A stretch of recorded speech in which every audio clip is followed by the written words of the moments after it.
அனைவருக்கும் வணக்கம். உங்க கிருஷப் அகாடமியிலிருந்து வினிதா. இந்த வீடியோல பாத்தீங்க அப்படின்னா நம்ம 50 டேஸ் ரிவிஷன்ல 6th to 9th ஜியோகிராஃபில ஒரு 10 லெசன்ஸ் பார்க்க போறோம்.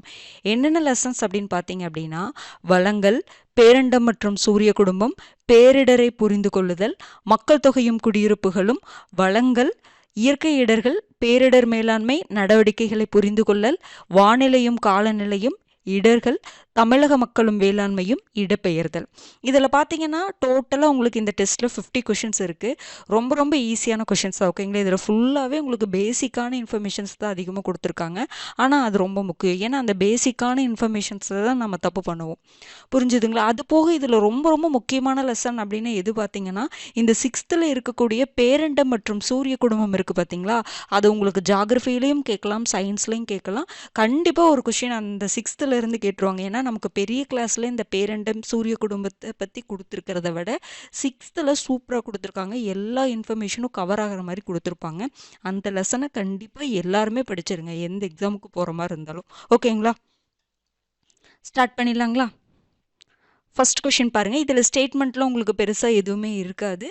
நம்ம சீக்கிரமாக கம்ப்ளீட் பண்ணுற மாதிரி தான் இருக்கும். பாருங்கள், வளங்கள் மனிதனின் பேராசைக்கு அன்று, அவனது தேவைக்கு மட்டுமே என்று குறிப்பிட்டவர் யார்? Jawaharlal Nehru, Adam Smith, Mahatma Gandhi, Jayaprakash Narayanan. இது ரொம்ப முக்கியமான கோட்டுங்க. யாருங்க வருவாங்க? வளங்கள் மனிதனின் பேராசைக்கு இல்லை, அவனது தேவைக்கு மட்டும்தான் என்று சொன்னவர் யாருங்க? நமக்கு மகாத்மா காந்தி. மகாத்மா காந்தி வாசகங்கள் எங்கே இருந்தாலும் கண்டிப்பாக பார்த்து வச்சுக்கோங்க. அடுத்தது பாருங்க, கீழ்காணும் கூற்றுகளில் சரியானவற்றை தேர்வு செய்க. குளிர்கால கதிர்த்திருப்பு காலத்தில் தென் அரைக்கோளத்தில் நீண்ட இரவை கொண்டிருக்கும். மார்ச் 21 மற்றும் செப்டம்பர் 23 ஆகிய நாட்கள் சம பகலிரவு நாட்கள் என அழைக்கப்படுகின்றன. இதுல எது சரின்னு பாருங்க.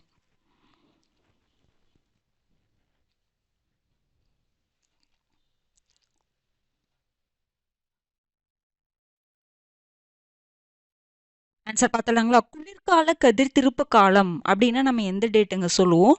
டிசம்பர் 22 தான் நம்ம என்ன சொல்லுவோம்? குளிர்கால கதிர்த்திருப்பு காலம். அதாவது என்ன சொல்லுவோம் அந்த டைம்? அதை இங்கிலீஷில் என்னங்க சொல்லுவோம்? நம்ம வின்டர் சால்ஸ்டிஸ்ன்னு சொல்லுவோம் பார்த்தீங்களா? அப்போ உங்களுக்கு சூரியனுடைய செங்குத்து கதிர்கள் எந்த ரேகையின் மேலே விழுகும்? குளிர்கால கதிர்த்திருப்பு காலத்தில் சூரியனுடைய செங்குத்து கதிர்கள் எந்த ரேகை மேலே விழுகும் அப்படின்னு பார்த்தீங்கன்னா மகர ரேகையின் மேலே விழுகும். ஓகேங்களா? அதை கூட உங்களை கொஸ்டினை கேட்கலாம். அப்போது அந்த மகர ரேகையின் மீது விழும் பொழுது அந்த இடத்துல உங்களுக்கு தென் அரைக்கோளத்தில் உங்களுக்கு எப்படி இருக்கும் அப்படின்னா நீண்ட பகல் பொழுது தான் இருக்கும். வட அரைக்கோளத்தில் தான் உங்களுக்கு நீண்ட இரவு இருக்கும். அப்போ இது தவறு. புரிஞ்சுதுங்களா? குளிர்கால கதிர்த்திருப்பு காலத்தில் டிசம்பர் 22 நம்ம சொல்லுவோம் அந்த டேவை. அப்போது சூரியனுடைய செங்குத்து கதிர்கள் கரெக்டாக மகர ரேகையின் மேலே விழுகும். அப்போ உங்களுக்கு தென் அரைக்கோளத்தில் எப்படி இருக்குன்னா நீண்ட பகல் பொழுதும் வட அரைக்கோளத்தில் நீண்ட இரவும் இருக்கும். இப்படியே இதற்கு ஆப்போசிட்டு தான் நம்ம என்ன சொல்லுவோம் அப்படின்னா என்னது இன்னொன்று கோடைக்கால கதிர்த்திருப்பு காலம் அப்படின்னு சொல்லுவோம். ஓகேங்களா? அது எப்போன்னா ஜூன் 21. அப்போ என்ன ஆகும்னா சூரியனுடைய செங்குத்து கதிர்கள் எங்கே விழுகும்? கடகரேகையின் மேலே விழுகும். அப்போ தான் கடகரேகையின் மேலே விழுகும் பொழுது தான் தென் அரைக்கோளம் நீண்ட இரவையும் வட அரைக்கோளம் நீண்ட பகலையும் கொண்டிருக்கும். ஏதோ ஒன்றை மட்டும் படிச்சுக்கோங்க. ஒன்றை படிச்சுட்டு அதுக்கு ஆப்போசிட்டாக உங்களுக்கு அடுத்தது இருக்கும். புரிஞ்சுதுங்களா? எது உங்களுக்கு ஞாபகம் இருக்கோ அதை வச்சுட்டு படிச்சுட்டு அதுக்கு ஆப்போசிட்டு தான் இன்னொன்று. ஓகேங்களா? இது ரொம்ப ரொம்ப முக்கியமான ஃபேக்ட்டுங்க, மறந்துடாதீங்க. அப்போ இது தவறு. அடுத்தது மார்ச் 21 மற்றும் செப்டம்பர் 23 ஆகிய நாட்கள் சம பகலிரவு நாட்கள் என அழைக்கப்படுகின்றன. கரெக்ட். இந்த 2 டேட்டு. அதுக்கப்புறம் டிசம்பர் 22, ஜூன் 21, இந்த 4 டேட்டும் ரொம்ப முக்கியமானது. ஓகேங்களா? அப்போ உங்களுக்கு என்னது? 2 மட்டும் சரி. Option B. அடுத்து பாருங்க, 3வது கேள்வி. இந்திய அரசு எப்போது சுனாமி முன்னறிவிப்பு செய்வதற்காக INCOIS இன்கோய்ஸ் என்ற அமைப்பை ஹைதராபாத்தில் அமைத்தது? 2008, 2009, 2006, 2007. இந்திய அரசு ஹைதராபாத்தில் இன்கோயிஸ் அப்படிங்கிறதுக்கு எக்ஸ்பென்ஷன் என்னங்க? அதுவும் தெரிஞ்சு வச்சுக்கணும். Indian National Centre for Ocean Information Services. Indian National Centre for Ocean Information Services. ஓகேங்களா? அது எப்போ அமைக்கப்பட்டது? 2007. Option D. அடுத்தது பாருங்க, உலக கலாச்சார பல்வகை நாள் எப்போது கொண்டாடப்படுகிறது? மே 21, ஜூலை 11, பிப்ரவரி 21, மே 11. உலக கலாச்சார பல்வகை நாள் எப்போங்க? மே 21. ஜூலை 11 நம்ம என்ன கொண்டாடுவோம்? மக்கள் தொகை தினம். உலக மக்கள் தொகை தினத்தை தான் ஜூலை 11. பிப்ரவரி 21 என்னதுங்க? தாய்மொழி தினம். பிப்ரவரி 21 அப்படிங்கிறது தாய்மொழி தினம். ஜூலை 11 அப்படிங்கிறது என்னதுங்க? மக்கள் தொகை தினம். மே 21 அப்படிங்கிறது உலக கலாச்சார பல்வகை நாள். இது எல்லாமே உலகளவிலான தினங்கள். ஓகேங்களா? உலக தாய்மொழி தினம்தான். புரிஞ்சுதுங்களா? எல்லாமே உலக அளவில் கொண்டாடப்படக்கூடிய தினங்கள். டேஸ் ரொம்ப முக்கியம். அது நம்ம கரண்ட் அஃபேர்ஸில் வந்தாலும் சரி, உங்களை புக்கில் இருந்தாலும் சரி, டேஸ் எங்கே இருக்கோ அதை நீங்கள் கண்டிப்பாக பார்த்து வச்சுக்கணும். அடுத்தது பார்க்கலாங்களா? 5th கொஷின் பாருங்க. தாமிர உற்பத்தியில் முதலிடம் வகிக்கும் நாடு எது? சீனா, சிலி, ஆஸ்திரேலியா, மெக்சிகோ.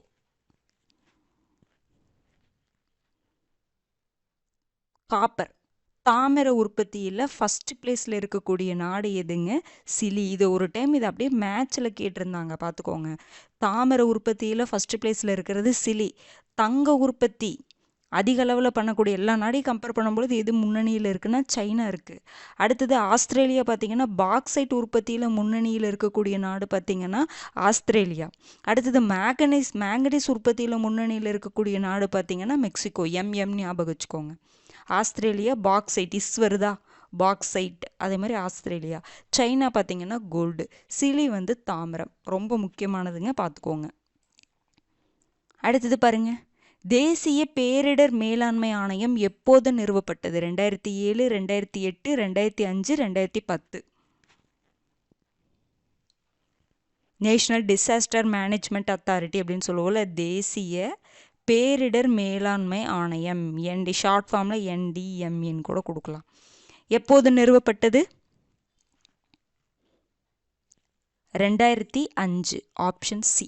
ஓகேங்களா? 2005 தான் தேசிய பேரிடர் மேலாண்மை ஆணையம் நிறுவப்பட்டது. 2007ங்கிறது நம்ம முன்னாடியே பார்த்தோம். என்ன பார்த்தோம்? இந்த இன்கோயிஸ் அப்படிங்கிற அமைப்பு ஹைதராபாத்தில் நிறுவப்பட்ட வருடம் 2007. அடுத்தது பாருங்க, இது ரொம்ப ரொம்ப முக்கியமானதுங்க. இது வந்து ஒரு கற்பனை கோடுகள். அதாவது நம்ம வந்து இப்போது isobar, isohel, isocrime, isohyets, isallobar அப்படின்னு சொல்லிட்டு இப்போ வந்து ஒரு மலை இருக்கு. மலை வந்து சம மலையளவு கோடு அப்படின்னு என்னென்னா, எந்தெந்த பிளேஸ்ல வந்து சம மலை, அதாவது மலையளவு ஒரே மாதிரி இருக்குதோ அதையெல்லாம் வந்து லிங்க் பண்ணுறது சம மலையளவு கோடு. அதற்கு வந்து ஒரு பேர் இருக்கும். அந்த மாதிரி சமகாற்றழுத்த கோடு, அந்த மாதிரி ஒன்னொன்றுக்கும் ஒவ்வொரு பேர் இருக்கும். இது ரொம்ப பாக்ஸில் கொடுத்துருப்பாங்க. இது ரொம்ப ரொம்ப முக்கியமானது. இதுக்கு மேட்ச் பண்ணுங்க. Isobar, isohel, isocrime, isohyets, isallobar.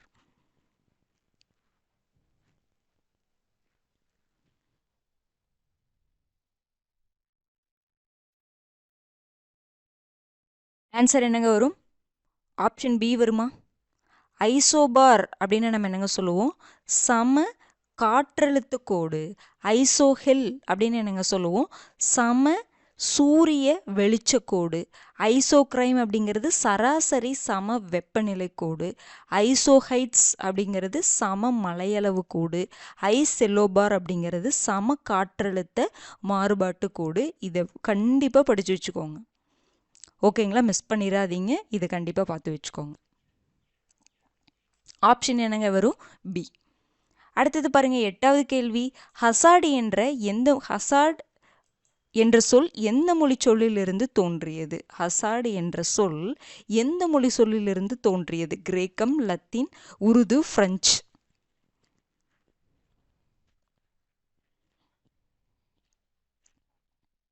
Answer என்னங்க வரும்? ஹசாட் அப்படிங்கிற சொல் எதிலிருந்து தோன்றியதுன்னா ஃப்ரெஞ்ச் அப்படிங்கிற சொல்லிலிருந்து தோன்றியது. இதற்கு வந்து என்ன பேர் அப்படின்னா, இதற்கு பொருள் அப்படி என்னன்னு பார்த்தீங்கன்னா, அந்த பகடை விளையாட்டு அப்படின்னு சொல்லுவாங்க.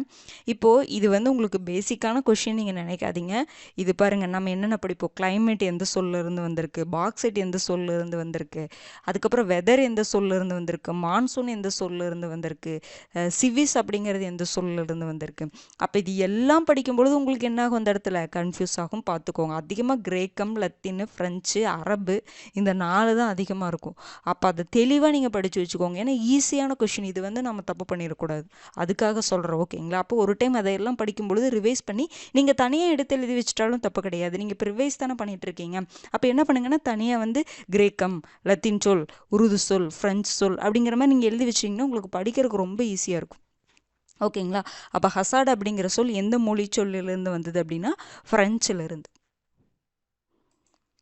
அடுத்தது பாருங்க, மறைநீர் என்ற சொல் 1990ஆம் ஆண்டு யாரால் அறிமுகப்படுத்தப்பட்டது? மறைநீர் என்ற சொல், ஓகேங்களா, பதம், மறைநீர் என்ற பதம் 1990ஆம் ஆண்டு தான் அறிமுகப்படுத்தப்பட்டது. யாரால் அறிமுகப்படுத்தப்பட்டது? டோனி ஆலன் என்பவரால் அறிமுகப்படுத்தப்பட்டது. ஓகேங்களா? அப்போ இதில் உங்களுக்கு பார்த்தீங்க அப்படின்னா இந்த ஃப்ரான்சிஸ் ஃபியோபோர்ட் அப்படிங்கிறத நம்ம பின்னாடி பார்ப்போங்க. ஓகேங்களா? அதை நான் சொல்கிற பின்னாடி வரும்பொழுது சொல்கிறேன், ரொம்ப முக்கியமானது. அடுத்தது பார்த்திங்கன்னா இந்த அல் பலாகி அப்படின்ட்டு பார்த்தீங்களா, இவர் யாருன்னு பார்த்தீங்கன்னா ஃபஸ்ட்டு காலநிலையுடைய வரைபட தொகுப்பை வெளியிட்டவர் யாருன்னு பார்த்தீங்கன்னா இவர் வந்து ஒரு அரேபிய புவியியல் அறிஞர் அல் பலாகி, அவர் தான் வந்து வெளியிட்டிருப்பார். இதுவும் ரொம்ப முக்கியமான கொஷின். ஃபஸ்ட்டு காலநிலை வரைபட தொகுப்பை வெளியிட்டவர் பார்த்திங்கன்னா அல் பலாகி தான். இவர் ஒரு அரேபிய நாட்டு புவியியல் அறிஞர். அடுத்தது டோனி ஆலன் தான் பார்த்திங்கன்னா மறைநீர் அப்படிங்கிற பதத்தை 1990 அறிமுகப்படுத்துகிறாரு. இந்த ஃபியோபர்டை பற்றி நம்ம பின்னாடி பார்க்கலாம். அடுத்தது பாருங்க, 10th கொஷின். காற்றின் திசையையும் வீசும் காலத்தையும் நில வரைபடத்தில் குறிக்கும் வரைபடம் எது? Wind rose, மேட்ரோகிராஃப், triple register, isohyets.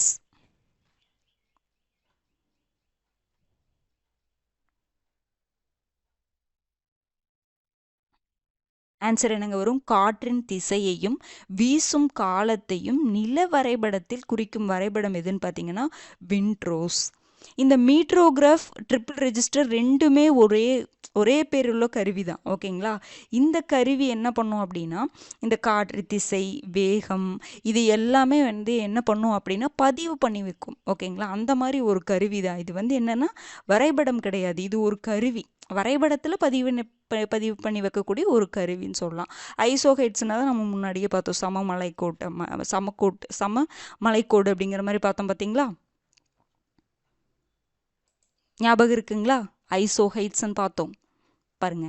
Isohyets எங்கே இருக்குது? 4th. அப்போ பாருங்கள், சமமலையளவு கோடு. இதை வந்து திரும்ப ரிவைஸ் பண்ணிக்கோங்க. ஐசோஹைட்ஸ் சமமலையளவு கோடு. ஐசோத்தம்னு ஒன்று இருக்குது, அதை நம்ம பின்னாடி பார்ப்போம். ஓகேங்களா? அடுத்து பாருங்க, 11வது கேள்வி. வளங்களை பாதுகாக்க பின்பற்ற வேண்டிய 3 வழிமுறைகளில் 3Rன்னு சொல்லுவோம். பொருந்தாத ஒன்றை தேர்வு செய்க. குறைத்தல், மறுபயன்பாடு, மறுசுழற்சி, சேமிப்பு.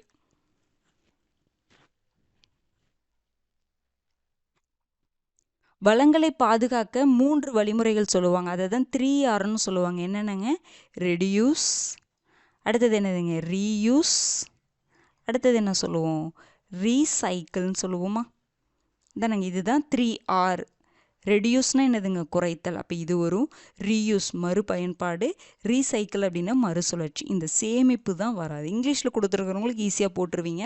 இதுவே ஆர்லேயே ஏதோ ஒன்று கொடுத்துட்டாங்கன்னா இதாக போயிடும். கண்டிப்பாக நல்லா பார்த்து வச்சுக்கோங்க. இதெல்லாம் தான் நம்மளை கன்ஃபியூஸ் பண்ணிவிடும். ஓகேங்களா? பார்த்துக்கோங்க. அப்போ சேமிப்பு தான் வராது, அதுதான் ஆன்சர். அடுத்தது 12th கொஷின் பாருங்கள். அடுத்ததும் ரொம்ப ரொம்ப முக்கியமானது. கோள்களை அதன் துணைக்கோள்களுடன் பொருத்துக. நெப்டியூன், யுரேனஸ், சனி, வியாழன், செவ்வாய்.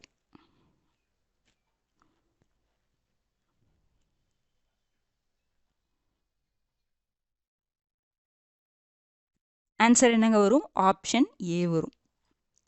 ஓகேங்களா? இப்போ இதில் நான் சொல்கிறேன், மறுபடியும் வந்து நீங்கள் படிச்சிருக்கவங்க ரிவைஸ் பண்ணிக்கோங்க.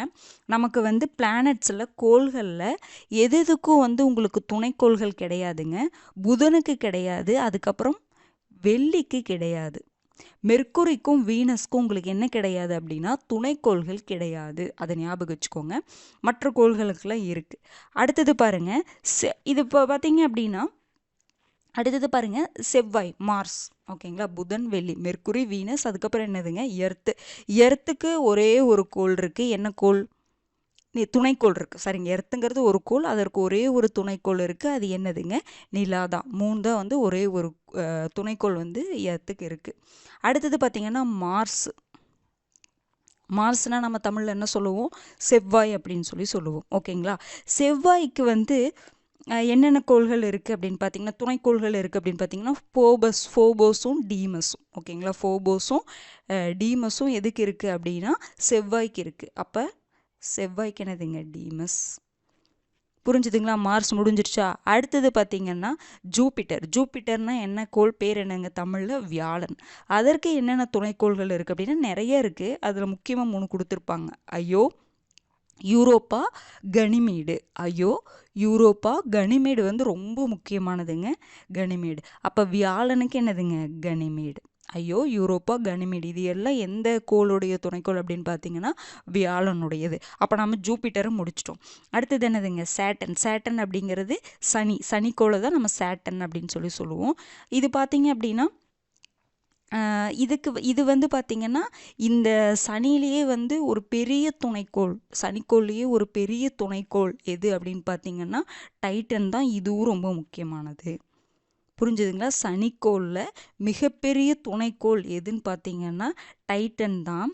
இந்த டைட்டன் பார்த்திங்க அப்படின்னா இதுக்கு ஒரு முக்கியமான ஒரு ஸ்பெசிஃபிக்கான ஒரு இன்ஃபர்மேஷன் இருக்குது. என்னன்னு பார்த்திங்கன்னா நைட்ரஜன் மற்றும் மீத்தேன் வாயுக்களை கொண்ட வளிமண்டலங்கள் மற்றும் மேகங்களை கொண்ட ஒரே துணைக்கோள் எது அப்படின்னு பார்த்தீங்கன்னா இந்த டைட்டன் துணைக்கோள் தான். புரிஞ்சுதுங்களா? அதாவது நைட்ரஜன் மற்றும் மீத்தேன் வாயுக்களை கொண்ட வளிமண்டலம் மற்றும் மேகங்களை கொண்ட ஒரே துணைக்கோள் எதுனா சனிக்கோள். ஓகே, சாரி, டைட்டன் துணைக்கோள். புரிஞ்சுதுங்களா? அது எங்கே இருக்குது? சனிக்கோளில் இருக்குது. புரிஞ்சுதுங்களா? அடுத்தது சேட்டன் பார்த்துட்டோம். அடுத்தது யுரேனஸ். யுரேனஸ் அப்படிங்கிறதுல பார்த்தீங்கன்னா அதில் என்ன துணைக்கோள் இருக்குது அப்படின்னு பார்த்தீங்கன்னா நிறைய இருக்குது. அதில் ஒன்று டைட்டானியா. ஓகேங்களா? அடுத்தது பார்த்தீங்கன்னா நெப்டியூன் என்ன இருக்குன்னா ட்ரைட்டன். புரிஞ்சுதுங்களா? இப்போ நான் சீக்கிரமாக சொல்கிறேன், இது ரொம்ப முக்கியமானதுங்க, அதுக்காக தான் நான் சொல்லிகிட்டு இருக்கேன், பார்த்துக்கோங்க. மெர்க்குரிக்கும் வீனஸ்க்கும் புதனுக்கும் வெள்ளிக்கும் வந்து உங்களுக்கு துணைக்கோள் கிடையாது. எர்த்துக்கு இருக்குது, புவிக்கு இருக்குது ஒன்றே ஒன்று, அது நிலா. அடுத்தது மார்ஸுக்கு பார்த்தீங்கன்னா 2 கொடுத்துருக்காங்க. என்னென்ன கொடுத்துருக்காங்கன்னா ஃபோபஸும் டீமஸும் கொடுத்துருக்காங்க. மார்ஸ்னால் செவ்வாய். அடுத்தது ஜூபிட்டர்னா வியாழன் கோள். அதற்கு பார்த்திங்கன்னா யூரோப்பா, கனிமேடு அப்படின்னு சொல்லக்கூடிய அந்த மாதிரி துணைக்கோள்களில் இருக்குது. கனிமேடு, கேலிஸ்டோ, அதுவும் வந்து உங்களுக்கு எது தான்? வியாழனுக்கு இருக்கக்கூடிய துணைக்கோள் தான். அடுத்தது சேட்டனை நம்ம சனிக்கோள்னு சொல்லுவோம். அதுலேயே மிகப்பெரிய துணைக்கோள் அப்படின்னு எதுன்னு பார்த்தீங்கன்னா அந்த டைட்டன் தான். அந்த டைட்டன் பார்த்தீங்க அப்படின்னா நைட்ரஜன் மற்றும் மீத்தேன் வாயுக்களை கொண்ட வளிமண்டலங்கள் மற்றும் மேகங்கள் கொண்ட ஒரே துணைக்கோள் எது அப்படின்னு பார்த்தீங்கன்னா டைட்டன் தான். அடுத்ததுல யுரேனஸில் நிறைய துணைக்கோள்கள் இருக்குது. அதில் முக்கியமானது ஒன்று, மிகப்பெரிய துணைக்கோள். யுரேனஸில் மிகப்பெரிய துணைக்கோள் எதுன்னு பார்த்தீங்கன்னா டைட்டானியா. அடுத்தது பார்த்திங்கன்னா நெப்டியூனில் ட்ரைட்டன் அப்படிங்கிற ஒரு துணைக்கோள் இருக்குது. நிறைய இருக்கும், ஆனால் முக்கியமானது மட்டும் நம்ம புக்கில் கொடுத்துருப்பாங்க. புரிஞ்சுதுங்களா? இது நான் ஏன் இவ்வளோ நேரம் எடுத்து சொல்கிறேன்னா இதிலிருந்து நமக்கு குரூப் 1 கூட இந்த மாதிரிலாம் கொஷின்ஸ் கேட்டாங்க. ஆனால் நம்ம இது 6th புக்கில் இருக்கக்கூடியது, அதுக்காக தான் நான் திரும்பி சொல்கிறேங்க. அப்புறம் ஒவ்வொருலையும் எவ்வளோ கோள்கள் இருக்குது அப்படிங்கிறது நம்ம பின்னாடி, துணைக்கோள்கள் இருக்குது அப்படிங்கிறது நம்ம பின்னாடி கொஷின்ஸில் பார்க்கலாம். ஓகேங்களா? அடுத்தது பாருங்கள், நிலநடுக்கம் தோன்றும் புள்ளி எவ்வாறு அழைக்கப்படுகிறது? மையப்புள்ளி, நிலநடுக்க மையம், A&B அதிர்வு.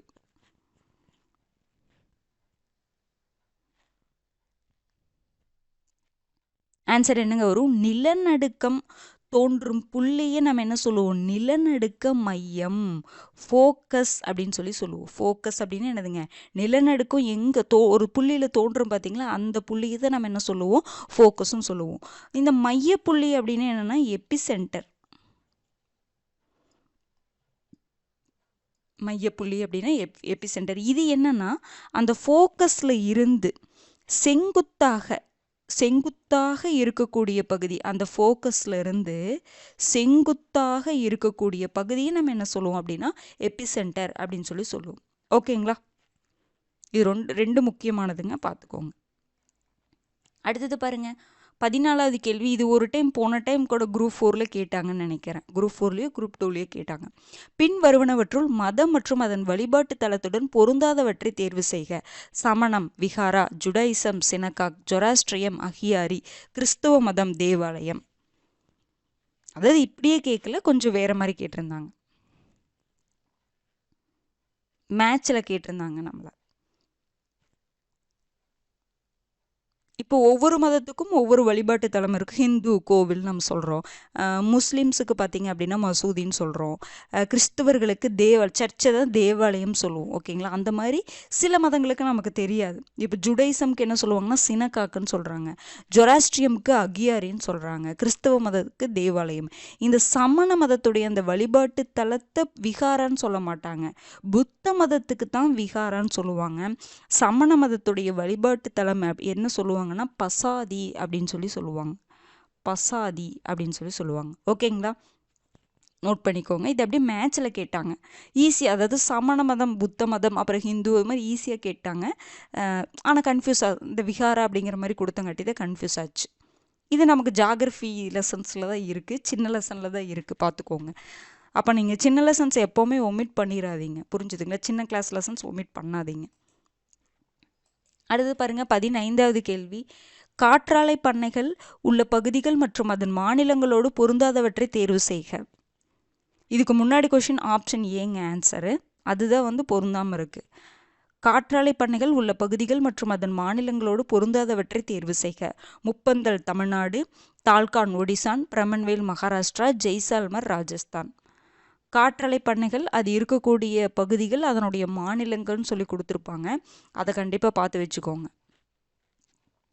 ஏன்னா காற்றாலை அப்படிங்கிறது இன்றைக்கி இருக்கக்கூடிய சுச்சுவேஷனில் ரொம்ப முக்கியமாக தேவைப்படக்கூடிய ஒரு விஷயம். பொருந்தாது எதுங்க? முப்பந்தல் எங்கே இருக்குது? தமிழ்நாட்டில் தான் இருக்குது, கரெக்டு. பிரமன்வேல் மகாராஷ்டிராவில் தான் இருக்குது, ஜெய்சால்மர் ராஜஸ்தானில் தான் இருக்குது. தால்கான் அப்படிங்கிறது உங்களுக்கு எங்கெங்கே இருக்குது? மகாராஷ்டிராவில் தான் இருக்குது. புரிஞ்சுதுங்களா? உங்களுக்கு இந்த ஒடிசாவில் இருக்கக்கூடிய இந்த காற்றாலை பண்ணை எதுன்னு பார்த்தீங்கன்னா இந்த தாமன் ஜோதி பகுதியில் இருக்கும், அதுதான் ஒடிசாவில் இருக்கிறது. லைட்டு இதெல்லாம் நீங்கள் மனப்பாடம் பண்ணுறதுக்கு இதில் எதுவுமே இல்லைங்க, நீங்கள் கஷ்டம் நினைக்காதீங்க. ஒரு டைம் ரீட் பண்ணிட்டீங்கன்னா உங்களுக்கு ஸ்டோர் ஆயிரும். நீங்கள் அந்த ஆப்ஷனை வச்சு என்ன பண்ணிக்கலாம், ஸ்கிப் பண்ணிக்கலாம். ரிவிஷன் டைமில் சும்மா லைட்டாக அதெல்லாம் பார்த்துட்டு போயிருங்க, அவ்வளோதான். ஓகேங்களா? 16th கொஷின் பாருங்கள். அப்போ இதில் உங்களுக்கு ஆன்சர் என்னங்க வரும்? இதுக்கு ஆப்ஷன் பொருந்தாதது எதுன்னு பார்த்தீங்கன்னா ஆப்ஷன் பி தான் பொருந்தாதது. அடுத்தது 16th கொஷின் பாருங்கள். பேரிடருக்கு முன் ஆபத்தை குறைத்தல் நிலையில் தவறானது. தயார் நிலை, மட்டுப்படுத்துதல், கட்டுப்படுத்துதல், மீட்டெடுத்தல்.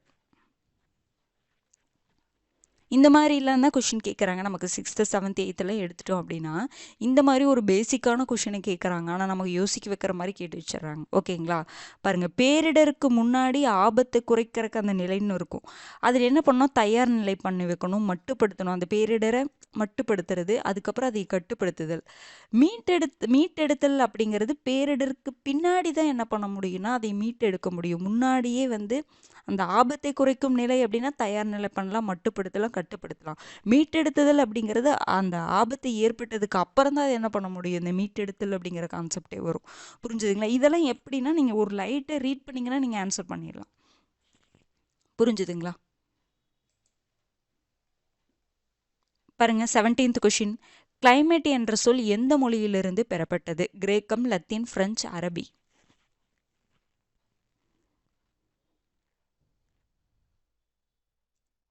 ஆன்சர் என்னங்க வரும்? கிளைமேட் அப்படிங்கிற சொல் எந்த மொழியிலிருந்து பெறப்பட்டது? கிரேக்க மொழியிலிருந்து பெறப்பட்டது.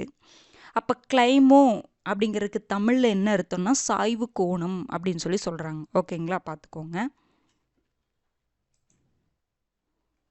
அடுத்தது பாருங்க, 18வது கேள்வி. பின் வருவனவற்றுள் முதன்மை மாசுபடுத்திகளுள் பொருந்தாத ஒன்றை தேர்வு செய்க. Sulphur dioxide, nitrogen oxide, பனிப்புகை, கார்பன் டை ஆக்சைடு.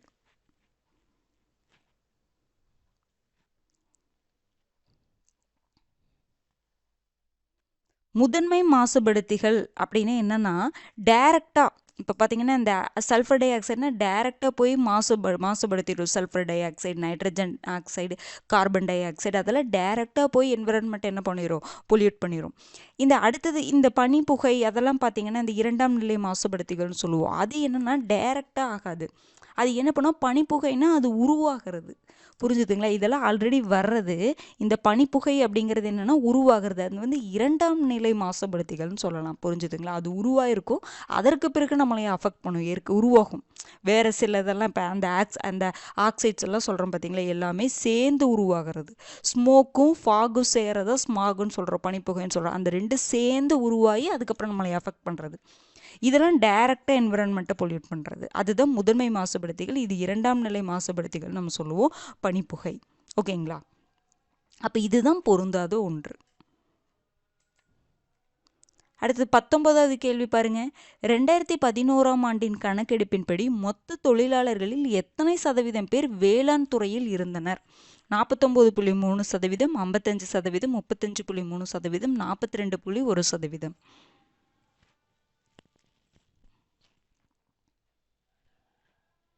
ஆன்சர் பார்த்தலாங்களா? 2011ஆம் ஆண்டு கணக்கெடுப்பின்படி மொத்த தொழிலாளர்களை எத்தனை சதவீதம் பேர் வேளாண் துறையில் இருந்தனர்? இது வந்து தமிழ்நாடு. ஓகேங்களா? தமிழ்நாட்டில் ஆன்சர் என்னங்க வரும்? 42.1%. அப்போ வேளாண்மை துறை பற்றி எங்கே கொடுத்துருந்தாலும் நம்ம பார்க்கணும். ஏன்னா அந்த இப்போ வந்து பார்த்திங்கன்னா உங்களுக்கு சேவை துறையுடைய பங்களிப்பு தான் அதிகமாக போயிட்டே இருக்குது. ஆனால் வேளாண்மை சார்ந்த நிறைய பேர் இருக்காங்க. புரிஞ்சுதுங்களா? வேளாண்மையுடைய பங்கு இன்னைக்கு குறைஞ்சு போனாலும் வேளாண்மை துறையை சார்ந்த நிறைய பேர் இருக்காங்க. அந்த வித்தியாசத்தை நம்ம புரிஞ்சுக்கணும். அப்போ வேளாண்மையை சார்ந்து இத்தனை பேர் இருக்காங்க. ஆனால் அதில் வந்து ஒரு விளைச்சல் இல்லை அப்படிங்கும் பொழுது அந்த இடத்துல நாம் வீக் ஆகிட்டு தான் போயிட்டுருக்குறோம். புரிஞ்சுதுங்களா? சேவைத்துறையில் இன்றைக்கி சேவைத்துறையுடைய பங்களிப்பு அதிகமாக இருக்குது. வேளாண்மை துறையுடைய பங்களிப்பு குறைவாக இருந்தாலும் அதை சார்ந்து இருப்பவர்கள் அதிகமாக இருக்கிறாங்க. அதை கூட உங்களுக்கு கொஷினை கேட்கறக்கு வாய்ப்பு இருக்குது. நீங்கள் வந்து அதை யாரும் டிபெண்ட் பண்ணி இருக்கலை அப்படின்னு கம்மியாக தான் இருக்காங்க அப்படின்லாம் நம்ம நினச்சக்கூடாது. புரிஞ்சுதுங்களா? இப்போ பாருங்கள், தமிழ்நாட்டில் மொத்த தொழிலாளர்களில் 2011 பார்த்தீங்க அப்படின்னா 42.1%. அதற்கு முன்னாடி பார்த்தீங்கன்னா 2001 49.3% பேர் இருந்தாங்க. அப்படியே குறைஞ்சிருச்சு. 2011 குறைஞ்சிருக்கு. பார்த்துக்கோங்க இதெல்லாமே. அடுத்தது பாருங்க, 20வது கேள்வி. வெப்பநிலையானது ஒவ்வொரு 1000 மீட்டர் உயரத்திற்கு எந்த அளவில் குறைந்து கொண்டே செல்கிறது? 5.6 degree Celsius, 6.5 degree Celsius, 5.5 degree Celsius, 7.5 degree Celsius. இதெல்லாம் நீங்கள் 10th படிச்சிருப்பீங்க. வெப்பநிலையானது ஒவ்வொரு 1000 மீட்டர் உயரத்திற்கு எவ்வளோ டிகிரி செல்சியஸ் குறையும்? 6.5 டிகிரி செல்சியஸ். இதுவும் ரொம்ப முக்கியமானது. இது ஸ்டேட்மெண்ட்டாக கொடுத்து ஒரு டைம் கேட்டாங்க question. Previous year question paper பார்த்துருந்தீங்கன்னா தெரிஞ்சிருக்கும். 21வது கேள்வி பாருங்க. உலகின் பெரும் மருந்தகம் என அழைக்கப்படுவது? வெப்பமண்டல மலைக்காடுகள், வெப்பமண்டல இலையுதிர்காடுகள், வெப்பமண்டல முட்காடுகள், A and B. இதெல்லாம் டைரெக்டாக உங்களுக்கு குரூப் 4 கேட்கலாங்க. எதில் இருக்குது உங்களுக்கு? 6th இருக்குது. 6th வளங்கள் லெசனில் இது இருக்குது. அப்படியே நாம் பெரிய பெரிய லெசன்லாம் படிச்சுட்டு போவோம். ஆனால் வந்து சின்ன லெசனில் முக்கியமான இன்ஃபர்மேஷன் கொடுத்துருப்பாங்க. அதையே பார்க்காம போயிருப்போம். உலகின் பெரும் மருந்தகம் என அழைக்கப்படுவது எது அப்படின்னு பார்த்தீங்கன்னா வெப்பமண்டல மலைக்காடுகள் தான். நீங்கள் வெப்பமண்டல மலைக்காடுகள் அதில் என்னென்ன இதெல்லாம் வளரும், அதுக்கு எவ்வளோ ரெயின்ஃபால் தேவை, இது எல்லாமே நீங்கள் 10th நம்ம படிச்சிருப்போமா? ஆனால் பாருங்கள், பேசிக்கான ஒரு கொஷின் கேட்டாங்கன்னா அப்போ நம்ம யோசிப்போம். ஒருவேளை இந்த சின்ன கிளாஸில் படிக்காமல் போயிட்டோம்னா நான் சொல்கிறேன். அப்போ நம்ம 10th அவ்வளோ கஷ்டப்பட்டு அதை படிச்சிருப்போம். ஆனால் இதில் பேசிக்கான ஒரு இன்ஃபர்மேஷன், உலகின் பெரும் மருந்தகம் அப்படிங்கிறது எதை சொல்லுவோம்னா வெப்பமண்டல மலைக்காடுகளை தான் சொல்கிறோம். ஏன்னா இங்கே இருக்கக்கூடிய தாவரங்கள் 25% தாவரங்களுக்கு மருத்துவ குணங்கள் இருக்குன்னு சொல்கிறாங்க. பார்த்துக்கோங்க. நீங்கள் ரொம்ப டைம் ஆகாதுங்க. நீங்கள் லைட்டாக சும்மா ரீட் பண்ணுங்கள் போதும். ரொம்ப அவ்வளோ கஷ்டமான இன்ஃபர்மேஷன்லாம் கிடையாது. நீங்கள் அந்த ஃபேக்டெல்லாம் மட்டும் பார்த்து வச்சுக்கோங்க. லைட்டாக நீங்கள் ரொம்ப டீப்பாலாம் உள்ளே போகவே வேண்டியது கிடையாது. லைட்டாக ரீட் பண்ணுங்கள், போதுமானது. அடுத்தது 22வது கேள்வி பாருங்க. பின்வருவனவற்றுள் யுரேனஸ் பற்றிய கூற்றுகளுள் தவறானவற்றை காண்க. இக்கோளில் மீத்தேன் வாயு உள்ளது. ரோமானிய வேளாண்மை கடவுளின் பெயரால் அழைக்கப்படுகிறது. தொலைநோக்கியால் கண்டுபிடிக்கப்பட்ட முதல் கோள் இதுவாகும். இக்கோள் சூரியனை கிழக்கிலிருந்து மேற்காக சுற்றும். இந்த லெசன் மட்டும், இந்த 6th பேரண்டம் மற்றும் சூரிய குடும்பம் இருக்கு பார்த்தீங்களா, அதுக்கு நீங்கள் டைம் எடுத்தாலும் பரவாயில்ல, கண்டிப்பாக படிச்சுக்கோங்க.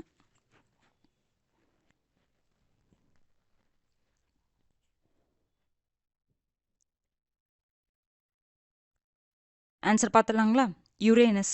இந்த கோளில் மீத்தேன் வாயு இருக்குது, அதனால் இது வந்து பச்சை நிறத்தில் இருக்கும்னு படிச்சிருப்பீங்க. கரெக்டு தான். அடுத்தது, தொலைநோக்கியால் கண்டுபிடிக்கப்பட்ட முதல் கோள் எதுங்க? யுரேனஸ் தான். எப்போ கண்டுபிடிக்கப்பட்டிருக்கும்? 1781 வில்லியம் ஹெர்ஷல் அப்படிங்கிறவரால் இது கண்டுபிடிக்கப்பட்டிருக்கும். அடுத்தது பார்த்தீங்கன்னா, இக்கோள் சூரியனை கிழக்கிலிருந்து மேற்காக சுற்றும். எல்லா கோள்களும் பார்த்தீங்கன்னா மேற்கிலிருந்து கிழக்காக சுற்றும் எல்லா கோள்களும், எக்ஸப்ட் எது எதுவும்? யுரேனஸும் வீனஸ் ரெண்டுமே பாருங்க நஸ். இது ரெண்டும் பார்த்தீங்கன்னா அப்படியே ஆப்போசிட். மற்ற எல்லா கோள்களும் சூரியனை மேற்கிலிருந்து கிழக்காக சுற்றும். ரெண்டு கோள் மட்டும் கிழக்கிலிருந்து மேற்காக சுற்றும். எது எதுன்னு பார்த்தீங்கன்னா யுரேனஸும் வீனஸும். வெள்ளி சொல்கிறோம்ல அது. ஓகேங்களா? பாருங்க, ரொமானிய வேளாண்மை கடவுளின் பெயரால் அழைக்கப்படுகிறதா? கிடையாது. ரொமானிய வேளாண்மை கடவுளின் பெயரில் அழைக்கப்படக்கூடிய கோள் எதுன்னு பார்த்தீங்கன்னா சேட்டன். ஓகேங்களா? அப்போ சரி, இப்போ யுரேனஸ் அப்படிங்கிறது என்னன்னா கிரேக்க விண்கடவுளின் பெயரால் அழைக்கப்படுவது தான் யுரேனஸ். ரொமானிய வேளாண்மை கடவுளின் பெயரால் அழைக்கப்படுவது பார்த்தீங்கன்னா சேட்டன், சனி கிரகம். ஓகேங்களா? சனிக்கோள் தான். அப்போ எல்லா கோளுக்கு வந்து ஒரு கடவுள் இதை சொல்லுவாங்க. ஓகேங்களா? அதையும் பார்த்துக்கோங்க. அடுத்து பாருங்க, 23வது கேள்வி. கீழ்காண்பவற்றுள் பேரிடருள் தவறானவற்றை காண்க. தீவிரவாதம், நிலச்சரிவு, கூட்ட நெரிசல், எரிமலை, தொழிற்சாலை விபத்து. இதில் பேரிடர் நம்ம சொல்கிறோம் பார்த்தீங்களா, அதில் எது தவறானது? டிசாஸ்டர்னு நம்ம சொல்லுவோம். கீழே எதெல்லாம் நம்ம டிசாஸ்டர்னு சொல்ல மாட்டோம்.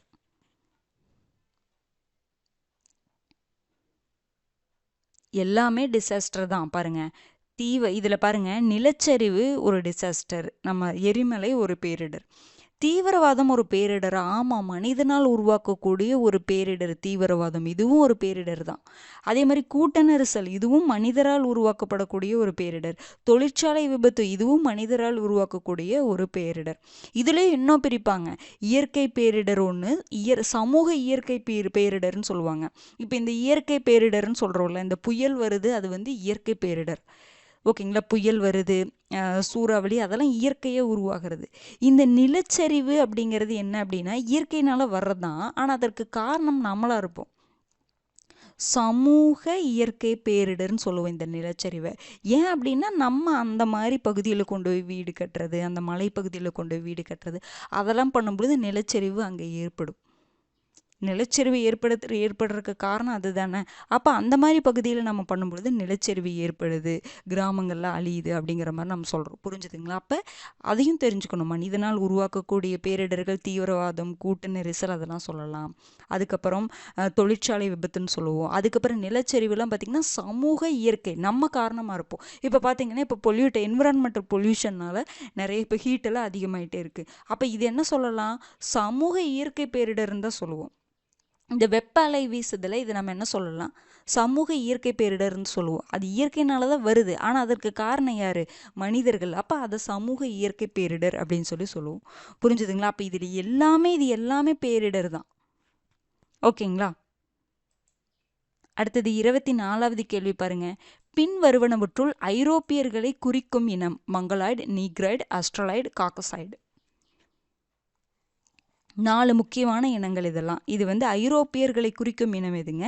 காக்கசாய்டு. காக்கசாய்டு இனம் வந்து ஐரோப்பியர்களை குறிக்கும். ஆஸ்ட்ரலாய்டு அப்படின்னு பேர்லேயே இருக்குது, ஆஸ்திரேலியர்கள். நீக்ராய்டு அப்படின்னு என்னதுங்க? ஆப்பிரிக்கர்கள். மங்கலாய்டு அப்படின்னா யாருங்க? மங்கலாய்டு அப்படின்னா நம்ம எந்த இனத்தை நம்ம சொல்லுவோங்க? ஆசியர்களை சொல்லுவோம். ஓகேங்களா? ஆசியர்கள். இது 4ம் ரொம்ப ரொம்ப முக்கியமானது.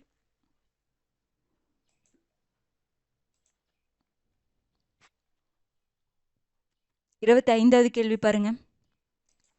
பின்வரும் கூற்றுகளில் சரியானவற்றை தேர்வு செய்க. தென்னாப்பிரிக்கா உலகின் முன்னணி மேங்கனீஸ் உற்பத்தி நாடாகும். மைக்கா உற்பத்தியில் உலக அளவில் ஆஸ்திரேலியா முன்னிலை வகிக்கிறது.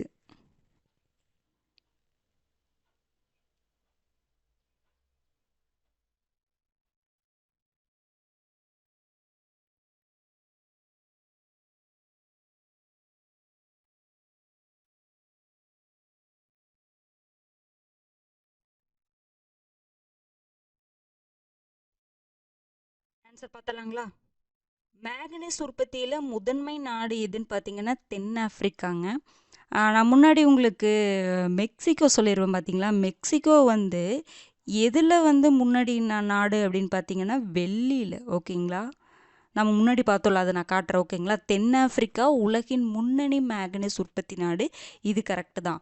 மைக்கா உற்பத்தியில் உலக அளவில் ஆஸ்திரேலியா முன்னிலை வகிக்கிறதான்னு கேட்டால் இல்லைங்க, சைனா தான்.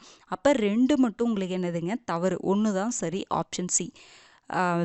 மேங்கனீஸ் உற்பத்தியில் தென்னாப்பிரிக்கா தான் முன்னணி நாடு. மெக்சிகோ நான் சொன்னேன்ல, மேங்கனீஸ் மெக்சிகோன்னு சொல்லி சொன்னேன்ல, அப்போ உங்களுக்கு வெள்ளி தான் மெக்சிகோவுக்கு வரும். புரிஞ்சுதுங்களா, நான் அதை காட்டுறேன் பாருங்கள். கொஷினே அது தப்பாக இருக்கும்னு நினைக்கிறேன்.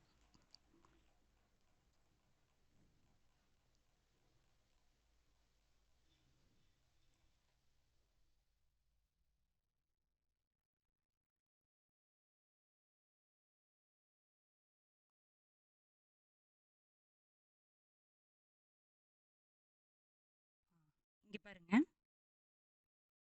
நான் சொன்னது அப்படி சொல்லியிருப்பேன். தாமிர உற்பத்தியில் வந்து முதலிடம் வகிக்கும் நாடு எதுங்க? சைனா. சிலி சொல்லலாம். சீனா வந்து உங்களுக்கு என்னதுங்க? கோல்டு சொல்லனா, தங்கம் சொல்லலாம். அடுத்தது பார்த்தீங்கன்னா ஆஸ்திரேலியா, நான் என்ன சொன்னேன்? ஆஸ்திரேலியா பார்த்தீங்க அப்படின்னா பாக்சைட்டு. மெக்சிகோ வந்து பார்த்தீங்கன்னா வெள்ளி. நான் உங்களுக்கு என்ன சொல்லியிருப்பேன்னா மாற்றி சொல்லியிருப்பேன். ஓகேங்களா, மெக்சிகோக்கு மேங்கனீஸ் அப்படின்னு சொல்லியிருப்பேன். அதை மட்டும் மாற்றிக்கோங்க. ஓகேங்களா, ஏன்னா இது ரொம்ப முக்கியமானதுங்க. அப்படியே வந்து மேட்ச்சில் கேட்டிருக்காங்க. அதனால தான் நான் திருப்பி அந்த இடத்துல நான் பார்த்து சொல்லிட்டு இருக்கிறேன். புரிஞ்சுதுங்களா? அதே தப்பு மறுபடியும் போய் நீங்கள் பண்ணிடாதீங்க. எது அந்த இதை வந்து இது பண்ணிக்கோங்க. ஓகேங்களா, சரி பண்ணிக்கோங்க. நான் சொன்னதை சேஞ்ச் பண்ணிக்கோங்க. அசால்ட்டாக எடுத்துக்காதீங்க. ஏன்னா நம்ம பார்த்தோம், அதை நம்ம தப்பு பண்ணிடக்கூடாது. 26th கொஷின் பாருங்க. ஜப்பானிய சொல்லான சுனாமியில் சூ என்பது எதை குறிக்கிறது? துறைமுகம், அலை, கடல், பேரிடர்.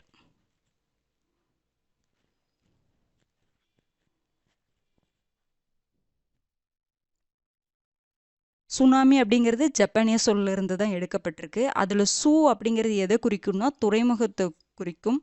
நாமி அப்படின்னு சொல்கிறோம்ல, நாமிங்கிறது வந்து அலையை குறிக்கும். பார்த்துக்கோங்க, சூ அப்படிங்கிறது துறைமுகத்தை தான் குறிக்கும்.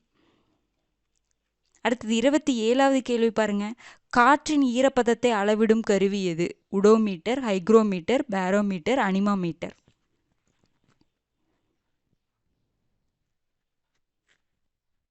காற்றின் ஈரப்பதத்தை அளவிடக்கூடிய கருவி எதுன்னு பார்த்தீங்கன்னா ஹைக்ரோமீட்டர். இந்த பேரோமீட்டர் அப்படிங்கிறது பார்த்தீங்கன்னா ஏர் ப்ரெஷரை, காற்று அழுத்தத்தை வந்து அளவிடக்கூடிய கருவி. அனிமோமீட்டர் அப்படிங்கிறது என்னென்னா இந்த காற்றின் வேகத்தை அளவிடக்கூடிய கருவி பார்த்தீங்கன்னா அனிமோமீட்டர். இந்த உடோமீட்டர் அப்படிங்கிறது இந்த மலைமானி இருக்குது பார்த்தீங்களா, நீங்கள் மலைமானின்னு படிச்சிருப்பீங்க. ரெயின்ஃபாலை வந்து மெஷர் பண்ணுறது.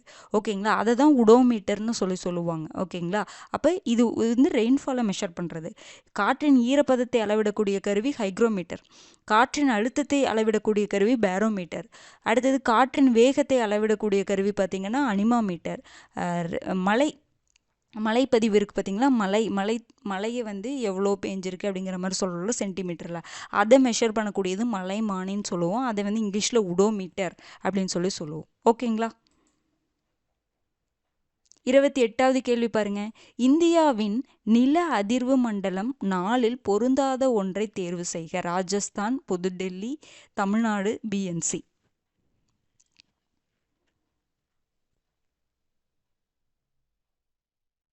ஆன்சர் பார்த்துடலாங்களா? இப்போ நம்ம இந்தியாவில் பார்த்தீங்கன்னா நில அதிர்வு மண்டலம் ஒரு 4-5 பிரிச்சிருப்பாங்க. 5 மண்டலங்களாக பிரிச்சிருப்பாங்க. அப்போ இப்போ 1ன்னு வச்சுக்கோங்களேன், அங்கே நில அதிர்வு ரொம்ப அதிகமாக ஏற்படும். 2னா அதிகம், ஓரளவுக்கு அதிகம், அப்புறம் அதிகம், குறைவு, மிக குறைவு அப்படிங்கிற மாதிரி பிரிச்சிருப்பாங்க. புரிஞ்சுதுங்களா? அந்த எண்ணிக்கையை வச்சு இந்த பகுதியில் வந்து அதிகமாக நில அதிர்வு ஏற்படும், இது குறைவு அப்படின்னு சொல்லிட்டு இந்த 5 மண்டலங்களாக பிரிச்சிருப்பாங்க. அப்புறம் ஒவ்வொரு மண்டலத்துலேயும் என்னென்ன ஸ்டேட்டு, என்னென்ன பகுதிகள் இருக்குது அப்படிங்கிறத நீங்கள் பார்த்துக்கணும். புரிஞ்சுதுங்களா? இதில் மெயினாக நம்ம தமிழ்நாடு எந்த மண்டல அளவில் இருக்கும் அப்படிங்கிறத நம்ம தெரிஞ்சுக்கணும். புரிஞ்சுதுங்களா? மண்டலம் 4ல் ராஜஸ்தான் இருக்குது, புதுடெல்லி இருக்குது. அதுக்கப்புறம் பார்த்திங்கன்னா தமிழ்நாடு உங்களுக்கு மண்டலம் 4ல் இருக்குது, அது 3ல் இருக்கும். குறைவான ஆபத்து இருக்கக்கூடிய ஒரு பகுதியை நம்ம சொல்லலாம். புரிஞ்சுதுங்களா? ஆனால் ராஜஸ்தான், புதுடெல்லியில் பார்த்திங்கன்னா உங்களுக்கு 4ல் இருக்கும். புரிஞ்சுதுங்களா? அப்போ பார்த்தீங்க சாரி இது 3ல் இருக்கும். தமிழ்நாடெல்லாம் பார்த்தீங்கன்னா 2 இந்த கேரளா, தமிழ்நாடு இது எல்லாமே இந்த பகுதியில் இருக்கும்.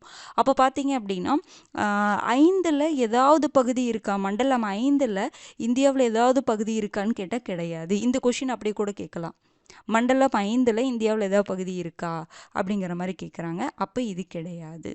ஓகேங்களா?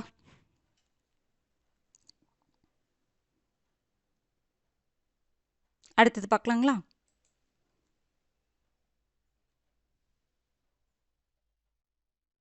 இருபத்தி 9வது கேள்வி பாருங்க. உலகின் எத்தனையாவது மிகப்பெரிய மறைநீர் ஏற்றுமதியாளராக இந்தியா உள்ளது? 4வது, 2வது, 3வது, 5வது?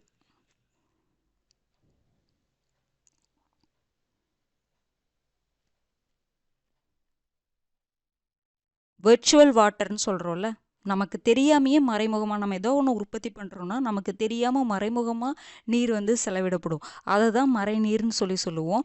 அதில் மறைநீர் எத்தனையாவது மிகப்பெரிய மறைநீர் ஏற்றுமதியாளராக இந்தியா உள்ளது அப்படின்னு பார்த்தீங்கன்னா 5வது, ஆப்ஷன் டி. அடுத்தது 30வது கேள்வி பாருங்க. ஒளியின் திசை வேகம் 3 லட்சம் கிலோமீட்டர் பர் வினாடி, 330 மீட்டர் பர் வினாடி, 30 கிலோமீட்டர் பர் வினாடி, ஏ அண்ட் பி.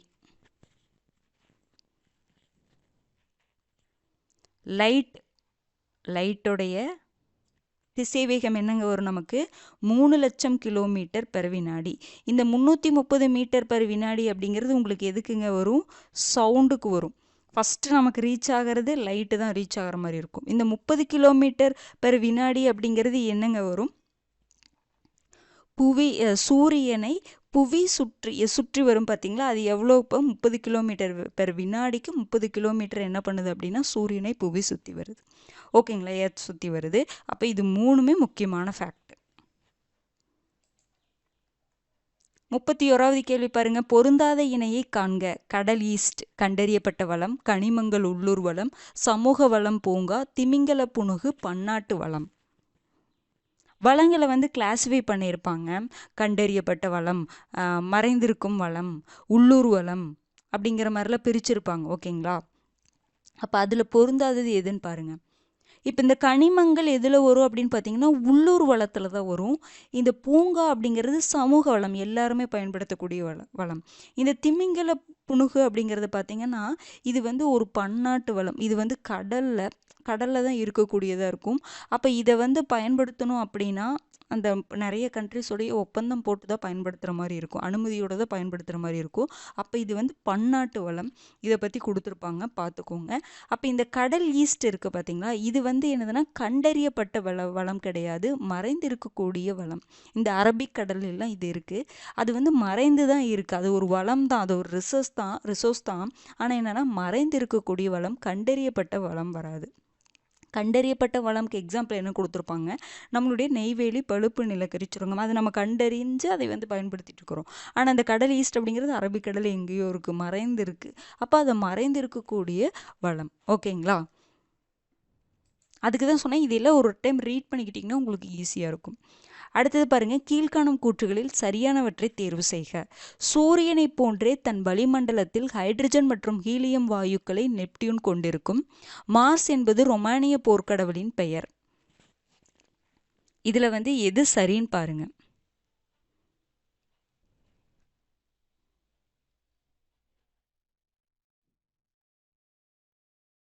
ஆன்சர் என்னங்க வரும்?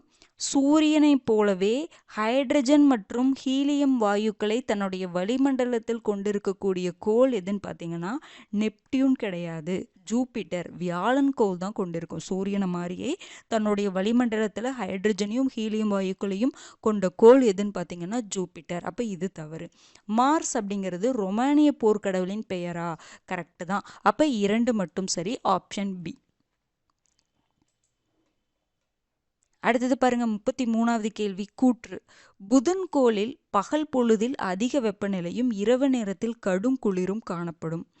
காரணம் புதன் கோளுக்கு துணைக்கோள்கள் இல்லை.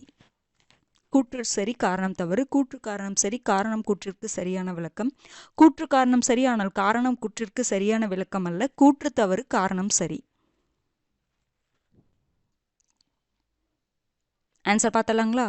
புதன்கோளில் பார்த்தீங்கன்னா பகல் பொழுதுல புதன்கோள்னு என்னதுங்க, மெர்க்குரி. பகல் பொழுதுல அதிக வெப்பமாக இருக்கும், இரவு நேரத்தில் கடும் குளிராக இருக்கும். புதன்கோளுக்கு துணைக்கோள்கள் கிடையாது. இந்த 2 ஸ்டேட்மெண்ட்டுமே கரெக்டு தான். முன்னாடியே சொன்ன புதனுக்கும் வீனஸுக்கும் உங்களுக்கு என்ன கிடையாது, வெள்ளிக்கும் துணைக்கோள்கள் இல்லைன்னு சொல்லிட்டேன். அப்போ இது 2 ஸ்டேட்மெண்ட்டும் கரெக்டு தான். ஆனால் இந்த கூற்றை இது விளக்குதா? புதன்கோளுக்கு துணைக்கோள்கள் இல்லாதனால தான் புதன்கோளில் பகல் பொழுதில் அதிக வெப்பநிலையும் இரவு நேரத்தில் கடும் குளிரும் நிலவுதான்னு கேட்டால் கிடையாது. புதன்கோளில் நீரும் வாயுக்களும் கிடையாது. அதனால தான் பகல் பொழுதில் அதிக வெப்பநிலையும் இரவு நேரத்தில் கடும் குளிரும் காணப்படுது.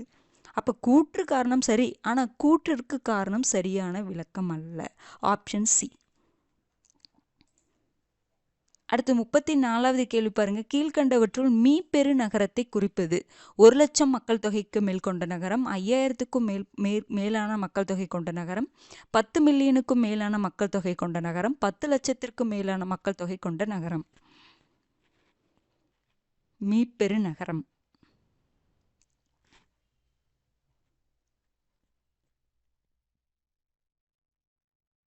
ஆன்சர் பார்த்தலாங்களா? மீப்பெரு நகரம்னா 10 லட்சத்திற்கும் மேலான மக்கள் தொகை கொண்ட நகரத்தை தான் நம்ம என்ன சொல்லுவோம், மீப்பெரு நகரம் சொல்லுவோம். இப்போ பார்த்தீங்கன்னா 5,000த்திற்கும் மேலான மக்கள் தொகை கொண்ட நகரத்தை நம்ம வெறும் நகரம் அப்படின்னு சொல்லுவோம். 1,00,000 மக்கள் தொகைக்கு மேல் கொண்ட நகரத்தை நம்ம மாநகரம் அப்படின்னு சொல்லுவோம். 10 மில்லியனுக்கும் மேலான மக்கள் தொகை கொண்ட நகரத்தை நம்ம மிகப்பெரிய நகரம் சொல்லுவோம். இந்த மிகப்பெரிய நகரத்துக்கும் இந்த 1,00,000 மக்கள் தொகை கொண்ட மாநகரத்துக்கும் இடைப்பட்ட நகரத்தை தான் நம்ம என்ன சொல்லுவோம், மீப்பெரு நகரம் அப்படின்னு சொல்லுவோம். அப்போ இந்த வேல்யூவில் ரொம்ப முக்கியம். 5,000த்துக்கு மேலான மக்கள் தொகை கொண்ட நகரம்னா அதை நகரம் தான் சொல்லுவோம். 1,00,000 மக்கள் தொகைக்கு மேல் கொண்ட நகரத்தை நம்ம மாநகரம்னு சொல்லுவோம்.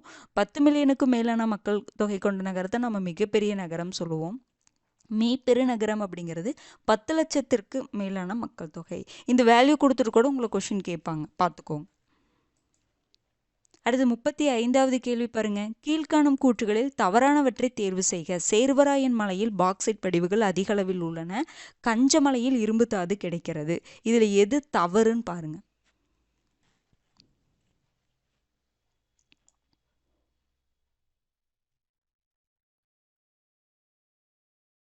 ஆன்சர் பார்த்தலாங்களா? சேர்வராயன் மலையில் உங்களுக்கு பாக்சைட் படிவுகள் அதிக அளவில் கிடைக்கிறதா, கரெக்டு. கஞ்சமலையில் இரும்பு தாது கிடைக்கிறது, கரெக்டு. இது 2 முக்கியமான ஃபேக்ட்டுங்க, பார்த்துக்கோங்க. 2மே கரெக்டு தான். சேர்வராயன் மலையில் உங்களுக்கு பாக்சைட் படிவுகள் அதிகமாக கிடைக்கிது, கஞ்சமலையில் இரும்பு தாது அதிகமாக கிடைக்கிது. அப்போ 1, 2 2மே சரிதான். Option B. அடுத்து பாருங்க 36வது கேள்வி. நிலவை பற்றி ஆராய்வதற்காக சந்திராயன்-1 எப்போது அனுப்பப்பட்டது? 2008, 2019, 2023, 2018. நிலவை பற்றி ஆராய்வதற்காக சந்திராயன்-1 எப்பங்க அனுப்பப்பட்டுச்சு? அக்டோபர் 22, 2008 அனுப்பப்பட்டது. சந்திராயன்-1 பார்த்தீங்கன்னா அக்டோபர் 22, 2008 அனுப்பப்பட்டது. இந்த சந்திராயன்-1 இது வரைக்கும் பார்த்தீங்கன்னா நம்ம நிலவை பற்றி ஆராய்வதற்காக 3 சேட்டலைட் சந்திராயன்-1, 2, 3 அனுப்பிச்சிருக்கோம். சந்திராயன்-1 2008 யார் இந்த சந்திராயன்-1 அதனுடைய திட்ட இயக்குனராக இருந்தது யாருன்னு பார்த்தீங்கன்னா மயில்சாமி அண்ணாதுரை அவர்கள். புரிஞ்சுதுங்களா? அடுத்தது சந்திராயன்-2 எப்போ அனுப்பிச்சோன்னா 2019 ஜூலை 22, 2019 அனுப்பிச்சோம். சந்திராயன்-2 அனுப்பிச்சோம். இதனுடைய திட்ட இயக்குனராக ஒரு பெண் இருந்திருக்காங்க, முத்தையா வனிதா அப்படின்னு சொல்லிட்டு. 2019 சந்திராயன்-2 அனுப்புகிறோம். அடுத்தது சந்திராயன்-3 எப்போங்க அனுப்புகிறோம்? 2023 அனுப்புகிறோம். ஜூலையில் தான், ஓகேங்களா? ஜூலை 14, 2023 அனுப்புவோம். ஜூலை 14, ஓகேங்களா? இது ஜூலை 22, இது பார்த்தீங்கன்னா அக்டோபர் 22, ஓகேங்களா? ஜூலை 14, 2023 சந்திராயன்-3 அனுப்புகிறோம். இதனுடைய திட்ட இயக்குனர் யாருன்னு பார்த்தீங்கன்னா உங்களுக்கு வீரமுத்துவேல். இது 3மே ரொம்ப முக்கியமான டேட்டுங்க, பார்த்துக்கோங்க. மறுபடியும் சொல்கிறேன், இது புரியலன்னா நான் மறுபடியும் சொல்கிறேன் பாருங்கள். அக்டோபர் 22, 2008 சந்திராயன்-1 அனுப்புகிறோம். அதனுடைய திட்ட இயக்குனர் யாருன்னு பார்த்தீங்கன்னா மயில்சாமி அண்ணாதுரை. ஜூலை 22, 2019 நம்ம சந்திராயன்-2 அனுப்புகிறோம். இதனுடைய திட்ட இயக்குனராக இருந்தவங்க முத்தையா வனிதா. அடுத்தது 2023 ஜூலை 14 நம்ம சந்திராயன் 3 அனுப்புகிறோம். அதனுடைய திட்ட இயக்குனராக இருந்தவங்க யாருன்னு பார்த்தீங்கன்னா வீரமுத்துவேல். அடுத்தது பார்த்தீங்கன்னா நம்ம சந்திராயன் 4 அனுப்ப போகிறோம். ஓகேங்களா, சந்திராயன் 4 அனுப்ப போகிறோம். எப்போ அனுப்ப போகிறோம் அப்படின்னு பார்த்தீங்கன்னா 2027. 4 வந்து 2027 அனுப்ப போகிறோம். இதனுடைய என்னென்னா மூணில் சில சாம்பிள்ஸ் எடுத்துகிட்டு வந்து மூணுலேருந்து சில சாம்பிள்ஸ் அங்கேருந்து எடுத்துகிட்டு பூமிக்கு திரும்பி வர மாதிரி ஒரு டார்கெட் பண்ணியிருக்காங்க. அது வரும்பொழுது பார்க்கலாம். ஆனால் சந்திராயன் 4 நம்ம இது பண்ண போகிறோம். அடுத்தது சந்திராயன் 5 அனுப்ப போகிறோம். இது ரொம்ப முக்கியம். சந்திராயன் 5 வந்து நம்ம இன்னொரு நாடு கூட இணைந்து அனுப்ப போகிறோம். அதுதான் இங்கே ரொம்ப முக்கியம். இஸ்ரோவும் அடுத்தது பார்த்திங்கன்னா ஜப்பானுடைய விண்வெளி நிறுவனம் ரெண்டுமே தான். நம்மளும் இஸ்ரோ இந்தியாவுடைய விண்வெளி நிறுவனம், அடுத்து ஜப்பானுடைய விண்வெளி நிறுவனம் ரெண்டுமே இணைந்து சந்திராயன் 5 வந்து நாம் அனுப்ப போகிறோம். இது ரொம்ப முக்கியமானது. ஓகேங்களா. அடுத்து 37வது கேள்வி பாருங்க. பின்வரும் கூற்றுகளில் சரியானவற்றை தேர்வு செய்க. செங்குத்தாக நகரும் வாயுவிற்கு காற்று என்ற பெயர், கிடைமட்டமாக நகரும் வாயுவிற்கு காற்றோட்டம் என்ற பெயர். இந்த மாதிரி கொஸ்டின் தாங்க நம்ம கேட்குறாங்க.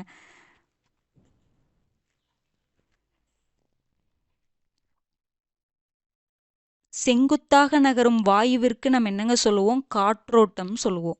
கிடைமட்டமாக நகரும் வாயுவிற்கு தான் நம்ம என்ன சொல்லுவோம்? காற்றுன்னு சொல்லுவோம். டெஃபினிஷன் பாருங்கள். நார்மலாக நமக்கு காற்று அது எல்லாமே தெரியும். ஆனால் டெஃபினிஷன் பாருங்கள், அதுக்கு ஒரு டெஃபினேஷன் இருக்குது, அது நமக்கு தெரியணும்ல. அப்போ இது ரெண்டு கன்ஃபியூஸ் ஆகிற மாதிரி இருக்குது. இது நமக்கு 6th புக்கில் தான் இருக்குது. புரிஞ்சுதுங்களா? சாரி, 6th 7th புக்கில் அந்த மாதிரி தான் இருக்குது. அப்போ இது ரெண்டும் உங்களுக்கு என்ன தான்? தவறு தான். 1, 2 தவறு. Option C. அடுத்தது 38வது கேள்வி பாருங்க. கடகரேகைக்கும் மகர ரேகைக்கும் ஓகேங்களா, மகர ரேகைக்கும் இடைப்பட்ட பகுதி எவ்வாறு அழைக்கப்படுகிறது? மித வெப்பமண்டலம், குளிர்மண்டலம், உறைபனி மண்டலம், வெப்பமண்டலம்.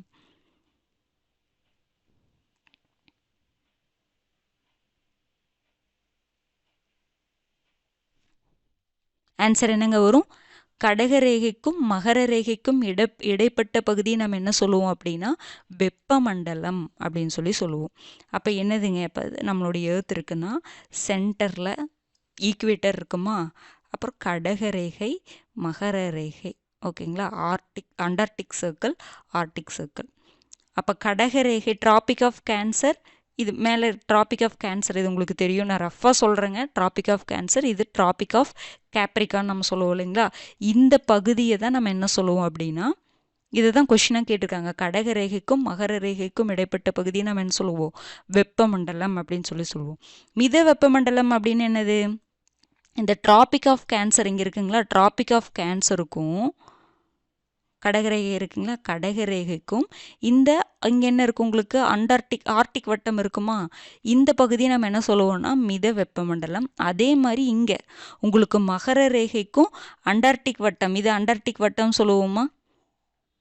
இது எல்லாத்துக்கும் தெரியும்னு நினைக்கிறேன், அதனால நான் ரஃபாக சொல்கிறேங்க. இந்த கேப்ரிகானுக்கும் டிராபிக் ஆஃப் கேப்ரிகானுக்கும் இந்த இடத்துல உங்களுக்கு என்ன இருக்கும்? அண்டார்டிக் வட்டம் இருக்குமா, அந்த பகுதி நம்ம என்ன சொல்லுவோம்? மித வெப்பமண்டலம் சொல்லுவோம். அதுக்கப்புறம் பார்த்தீங்கன்னா இங்கே ஆர்டிக் வட்டம் இங்கே இருக்கா, ஆர்டிக் வட்டத்துக்கும் இந்த இடத்துல என்ன சொல்லுவோம்? நார்த் போல் சொல்லுவோமா. இதுக்கு இடைப்பட்ட பகுதியை நம்ம என்ன சொல்லுவோம்? இந்த பகுதியை குளிர்மண்டலம் இல்லைன்னா உறைபனி மண்டலம் சொல்லுவோம். அதே மாதிரி இங்கே அண்டார்டிக் வட்டத்துக்கும் இங்கே சவுத் போலுக்கும் இந்த பகுதியை நம்ம என்ன சொல்லுவோம்? குளிர் மண்டலம், உறைபனி மண்டலம் சொல்லுவோம். இந்த பகுதியை நம்ம ஃபுல்லாகவே என்ன சொல்லுவோம்? வெப்பமண்டலம் சொல்லுவோம். ஓகேங்களா. அடுத்தது, தமிழகத்தில் உணவு தானியம் பயிரிடப்படும் பரப்பில் எத்தனை சதவீதம் நிலம் பாசன வசதி பெறுகின்றன? 54%, 57%, 52%, 55%. ஆன்சர் என்னங்க வரும்? தமிழகத்தில் உணவு தானியம் பயிரிடப்படக்கூடிய பரப்பில் எத்தனை சதவீத நிலம் பாசன வசதி பெறுதுன்னு பார்த்தீங்கன்னா 57%. ஓகேங்களா. அடுத்த 40வது கேள்வி பாருங்க. கீழ்கண்டவற்றுள் பக்ரானங்கல் அணையுடன் தொடர்புடைய மாநிலம் எது? பக்ரானங்கல் அணை எந்த மாநிலங்களுங்க வரும்? பக்ரானங்கல் அணைனா பஞ்சாபும் ஹிமாச்சல் பிரதேசும் வரணும். இதுவும் உங்களுக்கு 7th புக்கில் கொடுத்துருப்பாங்க. எந்தெந்த அணை அதனுடைய எந்த மாநிலத்தில் இருக்குது அப்படிங்கிறதையும் பார்த்து வச்சுக்கோங்க. பக்ரானங்கல் அணை அப்படிங்கும்போது பஞ்சாப்பும் ஹிமாச்சல் பிரதேசும் வரும். அதை லைட்டாக ரீட் பண்ணிக்கோங்க. இதெல்லாம் உங்களுக்கு என்னென்னா ஒரு ஸ்டாட்டிக் ஜிகேன்னு சொல்லலாம். இப்போ இந்த வாட்டர் ஃபால் எங்கே இருக்குது, இந்த சின்ன கிளாஸில் புக்கிலலாம் பார்த்தீங்கன்னா இந்த வாட்டர் ஃபால்ஸ் பற்றி ஒவ்வொரு வாட்டர் ஃபால் எங்கே இருக்குது, இந்த லேக் எங்கே இருக்குது, ஏரிகள் எங்கே இருக்குது அப்படிங்கிற மாதிரிலாம் கொடுத்துருப்பாங்க பார்த்தீங்களா. அங்கங்கே பாக்ஸில் கொடுத்துருப்பாங்க. நீங்கள் 6th-லேருந்து 8th வரைக்கும் புக்கவே பாருங்கள். சுற்றுச்சூழல் லெசன்லாம் இருக்கும், அதிலெல்லாம் கொடுத்துருப்பாங்க. இந்த பயோஸ்பியர் ரிசர்வ் எங்கே இருக்குது அப்படின்னு சொல்லிட்டு சின்ன சின்ன பாக்ஸில் கொடுத்துருப்பாங்க.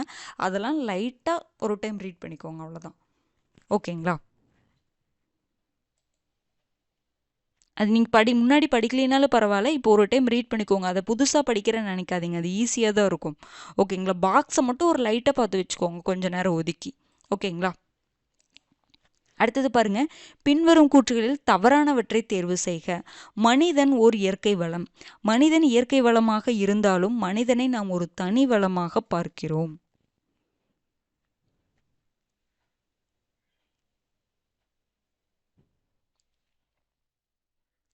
ஆன்சர் பார்த்துடலாங்களா? மனிதன் ஒரு இயற்கை வளம். இப்போ வளங்களை பிரிக்கிறாங்க, எப்படி பிரிக்கிறாங்கன்னா இயற்கை வளம், செயற்கை வளம். அதாவது செயற்கை வளம்னா என்ன, மனிதனால் உருவாக்கப்பட்ட வளம். அடுத்தது மனித வளம் சொல்லிட்டு தனியாக பிரிக்கிறாங்க. ஆனால் மனிதன் அப்படிங்கிறவங்க யாருங்க, ஒரு இயற்கை கீழே தானே வரணும். அப்போ மனிதன் ஒரு இயற்கை வளம் தான். ஆனால் செப்பரேட்டாக நம்ம சொல்கிறோம். என்னென்ன சொல்கிறோம், இயற்கை வளம், மனிதனால் உருவாக்கப்பட்ட வளம், அப்புறம் மனித வளம் சொல்லிட்டு செப்பரேட்டாக சொல்கிறோம். ஆனால் மனிதன் அப்படிங்கிறவங்க இயற்கை வளத்துக்குள்ளே தானே வரணும், நம்மள இயற்கை தானே. அப்போ என்னதுங்க இது சரிதான். மனிதன் ஒரு இயற்கை வளம் தான். ஆனால் மனிதன் இயற்கை வளமாக இருந்தாலும் மனிதனை நாம் ஒரு தனி வளமாக பார்க்கிறோம். கரெக்டு தான். அப்போ 1, 2 சரி, ஆப்ஷன் பி. இதை நம்ம புக்கில் ரீட் பண்ணாமல் போனோம்னு வச்சுக்கோங்களேன், இந்த ஸ்டேட்மெண்ட்டை பார்க்கும்பொழுது நமக்கு கன்ஃபியூஸ் ஆகும். புரிஞ்சுதுங்களா? பேசிக்கான பாயிண்ட்ஸு ஒரு டைம் பார்த்தா போதுமானது தான், நம்ம மைண்டில் ஸ்டோர் ஆயிரும். ஆனால் அந்த பேசிக்கான பாயிண்ட்டை நம்ம பார்க்காம போனால் தான் எக்ஸாம் ஹாலில் நமக்கு கஷ்டமாக இருக்கும். புரிஞ்ச நிறைய டைம் இந்த மாதிரி கொஷின்ஸ்லாம் வந்து டிஎன்பிஎஸ்சியில் கேட்டிருக்காங்க. நீங்கள் அந்த நிறைய சொல்லலாம், அந்த பொலிட்டிக்கல் ரைட்ஸ்னு சொல்லுவோம், அரசியல் உரிமைகள் கீழ்கண்டவற்றுள் எது அல்ல அப்படிங்கிற மாதிரிலாம் கொஷின் கேட்டாங்க. அதெல்லாம் ஈஸி பேசிக்கான கொஷின் தான், 6th தான் இருக்குது. அதை நிறைய பேர் பார்க்காம போய் தப்பு பண்ணிட்டு வந்திருக்காங்க நிறைய பேர். ஆனால் அது ஈஸி, அதை ஒரு டைம் பார்த்துட்டு போனால் தான் அது ஈஸி. புரிஞ்சுதுங்களா? அதனால தான் சொல்கிறேன், இது ஒரு டைம் பார்த்தா போதும், இந்த மாதிரி கொஷின்ஸ் எல்லாம் மறக்கவே மறக்காது. புரிஞ்சுதுங்களா? அடுத்து பாருங்க, பின்வரும் கூற்றுகளில் தவறானவற்றை தேர்வு செய்க. செவ்வாய்க்கோளை ஆராய்வதற்காக 2014 மங்கள்யான் அனுப்பப்பட்டது. புவி நிகர்கோள்கள் பாறைகளால் ஆனது.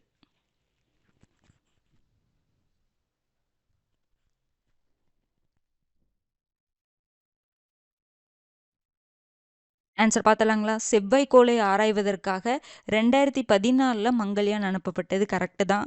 24/9/2014 24/2014 ஞாபகம் வச்சுக்கோங்க. 24/9/2014 மங்கள்யானை செவ்வாய்க்கோளை ஆராய்வதற்காக அனுப்புகிறாங்க. கரெக்டு தான். புவி நிகர்கோள்கள் பாறைகளால் ஆனது. கரெக்டு தான். இப்போ நமக்கு கோள்களை 2 டைப்பாக கிளாஸிஃபை பண்ணுறாங்க. புவி நிகர்கோள்கள் ஒன்று, இன்னொன்று வியாழன் நிகர்கோள்கள் ஒன்று.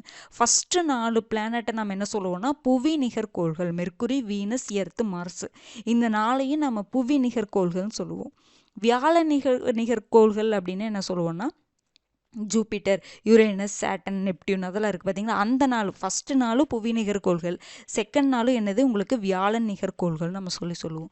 ஓகேங்களா? இந்த புவி நிகர்கோள்கள் வந்து பாறைகளால் ஆக்கப்பட்டிருக்கும். இந்த வியாழன் நிகர்கோள்கள் பார்த்திங்கன்னா வாயுக்களால் ஆக்கப்பட்டிருக்கும். புரிஞ்சுதுங்களா? வாயுக்கள் அங்கே அதிகமாக இருக்குன்னு சொல்லியிருப்பாங்க. அப்போ இது ரெண்டுமே சரிதான். 1, 2 சரிதான். Option D. அடுத்து 43வது கொஷின் பாருங்க. நெப்டியூனுக்கு எத்தனை துணைக்கோள்கள் உள்ளன? 14, 27, 62, 1.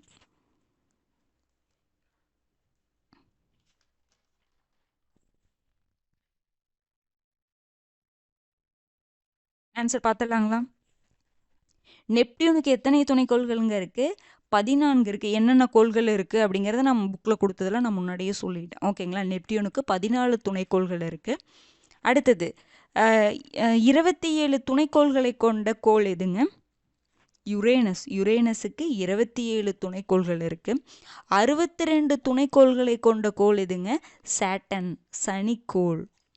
அப்போ ஒரே ஒரு துணைக்கோளை கொண்ட கோள் எதுன்னு பார்த்தீங்கன்னா நம்மளுடைய புவி, எர்த். புரிஞ்சுதுங்களா? நெப்டியூனுக்கு 14 துணைக்கோள்கள் இருக்குது. யுரேனஸுக்கு 27 துணைக்கோள்கள் இருக்குது.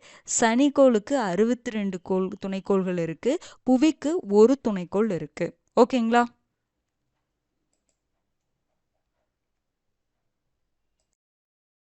அடுத்த கொஸ்டின் பாருங்க. நகர்ப்புறங்களுக்கு வெளியே அமைந்திருக்கும் நகரங்கள். இணைந்த நகரம், மீப்பெரு நகரம், செயற்கைக்கோள் நகரம், மிகப்பெரிய நகரம்.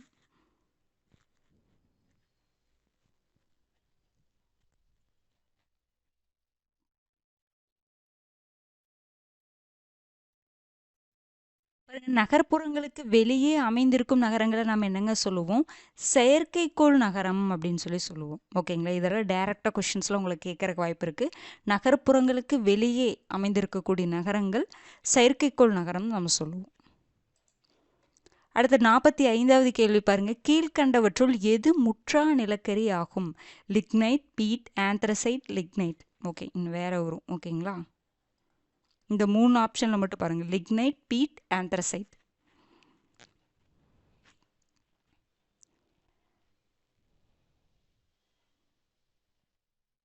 ஆன்சர் பார்த்துறாங்களா? இப்போ இந்த நிலக்கரியில் அந்த கரிம அளவை வச்சு 4 டைப்பாக பிரிப்பாங்க அப்படின்னு சொல்லிட்டு நம்ம படிச்சிருப்போம்ல. அதில் முற்றா நிலக்கரி அப்படிங்கிறத நம்ம என்ன சொல்லுவோம்னா இந்த பீட் அப்படின்னு சொல்லுவோம். ஆப்ஷன் என்னதுங்க? பி. அடுத்தது பாருங்க 46வது கேள்வி. ஹேலி வால்மீன் மீண்டும் எப்போது விண்ணில் தோன்றும் என கணக்கிடப்பட்டுள்ளது? 2051, 2081, 2061, 2071.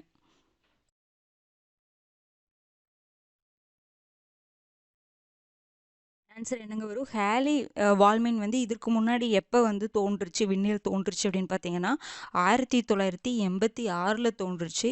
இனி அடுத்தது பார்த்தீங்கன்னா 2061 தான் தோன்றும்னு சொல்கிறாங்க. இந்த ஹேலி வால்மீன் பார்த்தீங்கன்னா 76 வருஷத்துக்கு ஒரு தடவை தான் தோன்றும் அப்படிங்கிற மாதிரி சொல்லியிருக்காங்க. ஓகேங்களா? அடுத்தது 2061 தான் தோன்றும். ஆப்ஷன் என்னதுங்க? சி. அடுத்தது 47வது கேள்வி பாருங்க. புவியின் வளிமண்டலம் எதனால் அதிக வெப்பம் அடைகிறது? புவி கதிர்வீச்சு, சூரிய கதிர்வீச்சு, வெப்ப கதிர்வீச்சு, வெப்ப சலனம்.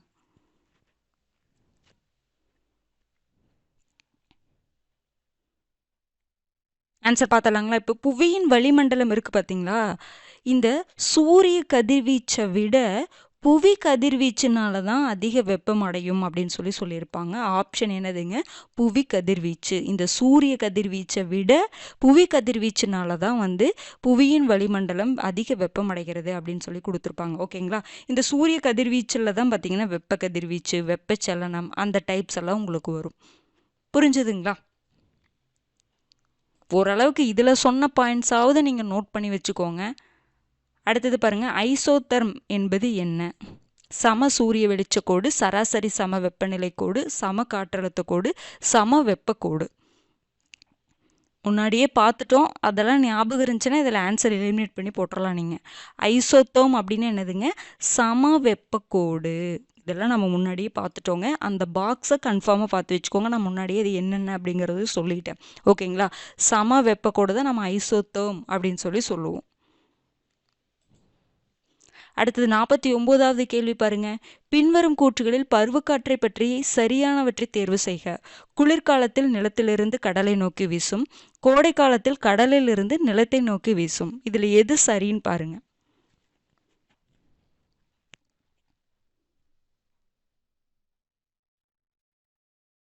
இது இந்த ரெண்டுமே ரொம்ப ரொம்ப முக்கியமான பாயிண்ட்டுங்க. பருவக்காற்று என்ன பண்ணும்னா காலத்திற்கு தகுந்த மாதிரி மாறும். குளிர்காலத்தில் நிலத்திலிருந்து கடலை நோக்கி வீசும், கோடை காலத்தில் பார்த்தீங்கன்னா கடலிலிருந்து நிலத்தை நோக்கி வீசும்.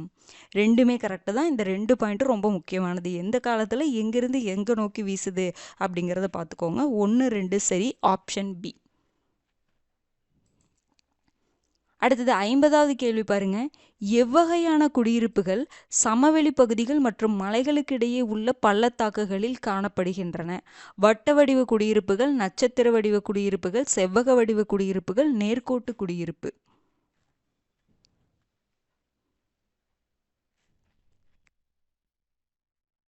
ஆன்சர் என்னங்க வரும்? சமவெளி பகுதிகள் மற்றும் மலைகளுக்கிடையே உள்ள பள்ளத்தாக்குகளில் காணப்படக்கூடிய குடியிருப்புகளை நாம் என்னங்க சொல்லுவோம்? செவ்வக வடிவ குடியிருப்புகள் அப்படின்னு சொல்லுவோம். இந்த நேர்கோட்டு குடியிருப்பு அப்படின்னு என்னது? இந்த ஆறுகள், கால்வாய்கள், பள்ளத்தாக்குகள், அந்த சரிவு இருக்கு பார்த்தீங்களா, அதற்கு பக்கத்தில் இருக்கக்கூடிய குடியிருப்புகளை நம்ம நேர்கோட்டு குடியிருப்பு அப்படின்னு சொல்லுவோம். ஓகேங்களா. அடுத்தது பார்த்தீங்கன்னா, இந்த ஏரி, குளம் அதை சுற்றி இருக்கக்கூடிய குடியிருப்புகளை நம்ம வட்ட வடிவ குடியிருப்புகள் அப்படின்னு சொல்லுவோம். அதுக்கப்புறம் பார்த்தீங்கன்னா, சாலைகள் ஒன்று சேரும் இடத்தில் இருக்கக்கூடிய அந்த குடியிருப்புகளை நட்சத்திர வடிவ குடியிருப்புகள்னு சொல்லுவோம். இந்த குடியிருப்புகள் மற்றும் மக்கள் தொகை ஒரு லெசன் இருக்குது பார்த்தீங்களா, அதில் இதுக்கான சின்ன டெஃபினேஷன் இப்போ நான் சொன்னதை புரிஞ்சுக்கிட்டிங்கனாவே போதும். ஓகேங்களா. அப்போ இதுக்கு ஆன்சர் என்னங்க வரும்? ஆப்ஷன் சி தான் வரும். ஓகேங்களா. செவ்வக வடிவ குடியிருப்புகள் தான் சமவெளி பகுதிகள் மற்றும் மலைகளுக்கிடையே உள்ள பள்ளத்தாக்குகளில் இருக்கும். புரிஞ்சுதுங்களா? அப்போது இப்போ 50 கொஷின்ஸ் கம்ப்ளீட் ஆயிடுச்சு. 50க்கு எவ்வளோ மார்க் அப்படின்னு சொல்லிட்டு கண்டிப்பாக கமெண்ட் பண்ணுங்கள். சிலர் தான் கமெண்ட் பண்ணுறீங்க, எல்லாருமேலாம் பண்ணுறதில்ல. அப்படியே குறைஞ்சிட்டே வருது, நீங்கள் பார்க்கக்கூடியது குறைஞ்சிட்டே வருது. ஆனால் இதோட உங்களுக்கு உயிர்நாடி 5க்கு படிக்க வேண்டிய லெசன்ஸ் உங்களுக்கு ஃபுல்லாகவே கம்ப்ளீட் ஆகுது. ஓகேங்களா. இது வரைக்கும் நீங்கள் வந்திருக்கீங்க பார்த்தீங்களா, உங்கள் அனைவருக்கும் ரொம்ப ரொம்ப என்ன சொல்லலாம் அப்படின்னா, ஒரு மிகப்பெரிய பாராட்டுகள் உங்களுக்கு கண்டிப்பாக. ஏன்னா இது ஒரு சாதாரண விஷயமே கிடையாது. ஒரு விஷயத்த நம்ம ஒன்று ஸ்டார்ட் பண்ணுறோம், அதை கடைசி வரைக்கும் நம்ம கொண்டு வர்றதுன்னு இருக்குது பார்த்தீங்களா, அது ஒரு ஒரு பெரிய சாதனை. அதுவே நமக்கு ரிசல்ட் எப்படி வருதோ என்ன அப்படிங்கிறது கிடையாது, அந்த ப்ராசஸை நம்ம சக்ஸஸ்ஃபுல்லாக பண்ணுறோமா அதுதான் முக்கியம். ரிசல்ட்டு சக்ஸஸ்ஃபுல்லாக அது நம்ம கையில் எதுவுமே கிடையாது. ஆனால் அந்த ப்ராசஸ் பண்ணுறது, நம்ம ஒர்க் பண்ணுறது, நம்ம முயற்சி பண்ணுறது, நம்ம உழைக்கிறது, அது எல்லாமே நம்ம கையில் தான் இருக்குது. அதுக்கு ரிசல்ட் வர்றதுங்கிறது நம்ம கையில் இல்லைங்க. யோசிச்சு பாருங்கள், இது நம்ம கையில் இருக்குது. நம்ம கையில் என்ன இருக்குதோ அதை நம்ம சரியாக பண்ணணும். நம்ம கையில் என்ன இருக்குது இப்போதைக்கு? நம்மளால் உழைக்கிறது தான். உழைப்பு மட்டும்தான் நம்ம கையில் இருக்குது. அதை மட்டும்தான் நம்ம சரியாக கொண்டு போக முடியும். வேறு எதையும் நம்மளால் எதுவுமே மாற்ற முடியாது. சில விஷயங்கள் நம்மளுடைய சூழ்நிலைகளாகட்டும், எது வேணாலும் இருக்கட்டுமே. ஓகேங்களா. சில விஷயங்கள் நம்மளால் மாற்ற முடியாது, அதெல்லாம் அன்கண்ட்ரோலபிள். இது நம்ம உழைக்கிறது, நம்ம டைம் வேஸ்ட் பண்ணாமல் படிக்கிறது, அதெல்லாம் நம்ம கையில் இருக்குது. அப்போது இது நீங்கள் ஃபஸ்ட்லேருந்து முன்ன பின்ன எவ்வளவோ கஷ்டப்பட்டு நிறைய ஸ்ட்ரகிள் பண்ணியிருப்போம். ஈஸியாலாம் இதை நம்ம கரெக்டாக கொண்டு வந்திருக்க முடியாது. ஆனால் கடைசி உயிர்நாடி 1லேருந்து நான் பார்க்குறேன், சில பேர்லாம் லைவ் டெஸ்ட்டு ரெகுலராக அட்டன் பண்ணுறீங்க. நான் அதை பார்த்துட்டு தான் இருக்கேன். ஏன்னா அந்த நேம் வருதில்ல, நீங்கள் லைவாக போடும்பொழுது நேம் வருது. அதுக்கப்புறம் லைவாக பார்க்காதவங்க கமெண்ட் பண்ணுறீங்க செப்பரேட்டாக, அவங்களோடதை நான் பார்க்குறேன். அப்போ சில பேர் ரெகுலராக அதை ஃபாலோ பண்ணியிருக்கீங்கல்ல, உங்களுக்கு வாழ்த்துக்கள். ஓகேங்களா. அதுவே ஒரு மிகப்பெரிய சாதனை தான். இப்போவே நீங்கள் ஜெயிச்சிட்டீங்க. ஓகேங்களா. இதுவே ஒரு மிகப்பெரிய சக்ஸஸ் தான் நான் சொல்லுவேன். புரிஞ்சுதுங்களா. அதை கரெக்டாக கொண்டு வந்துட்டீங்க. இனி அவ்வளோதான். உயிர்நாடி 5 டெஸ்ட்டு எழுதி பாருங்கள். எழுதி பார்த்துட்டு ரிவைஸ் பண்ணுங்கள் எல்லாமே. ஏன் அப்படின்னா, ஒரு ப்ராசஸை நம்ம ஸ்டார்ட் பண்ணும் பொழுது கொஞ்ச நாள் பண்ணுவோம், அதுக்கப்புறம் அதை விட்டுட்டுன்னு சொல்லிட்டு நடுவில் வேற ஒரு ஸ்ட்ராட்டஜி ஃபாலோ பண்ணுவோம். அதெல்லாம் இல்லாமல் அதெல்லாம் மைண்டு உங்களுக்கு வந்திருக்கும், இதை பண்ணலாமா, இதை நம்மளால் படிக்க முடியலையே, சரி இது ரொம்ப இதாக இருக்குது அப்படின்னு சொல்லிட்டு இன்னொன்று போகலாம் அப்படிங்கிற ஒரு அந்த பிளானை நம்ம மாற்றிக்கிட்டே இருப்போம். நம்மளுடைய தோல்விக்கு ஒரு காரணம் அதுதான். இதுக்கு அது இன்னொன்று பெஸ்ட்டாக தான் தெரியும். எதாக இருந்தாலுமே அப்படிதாங்க. ஒரு ஷெடியூலை பார்த்தோம் அப்படின்னா, இதை விட அது பெஸ்ட்டாக இருக்குன்னு தோணும்.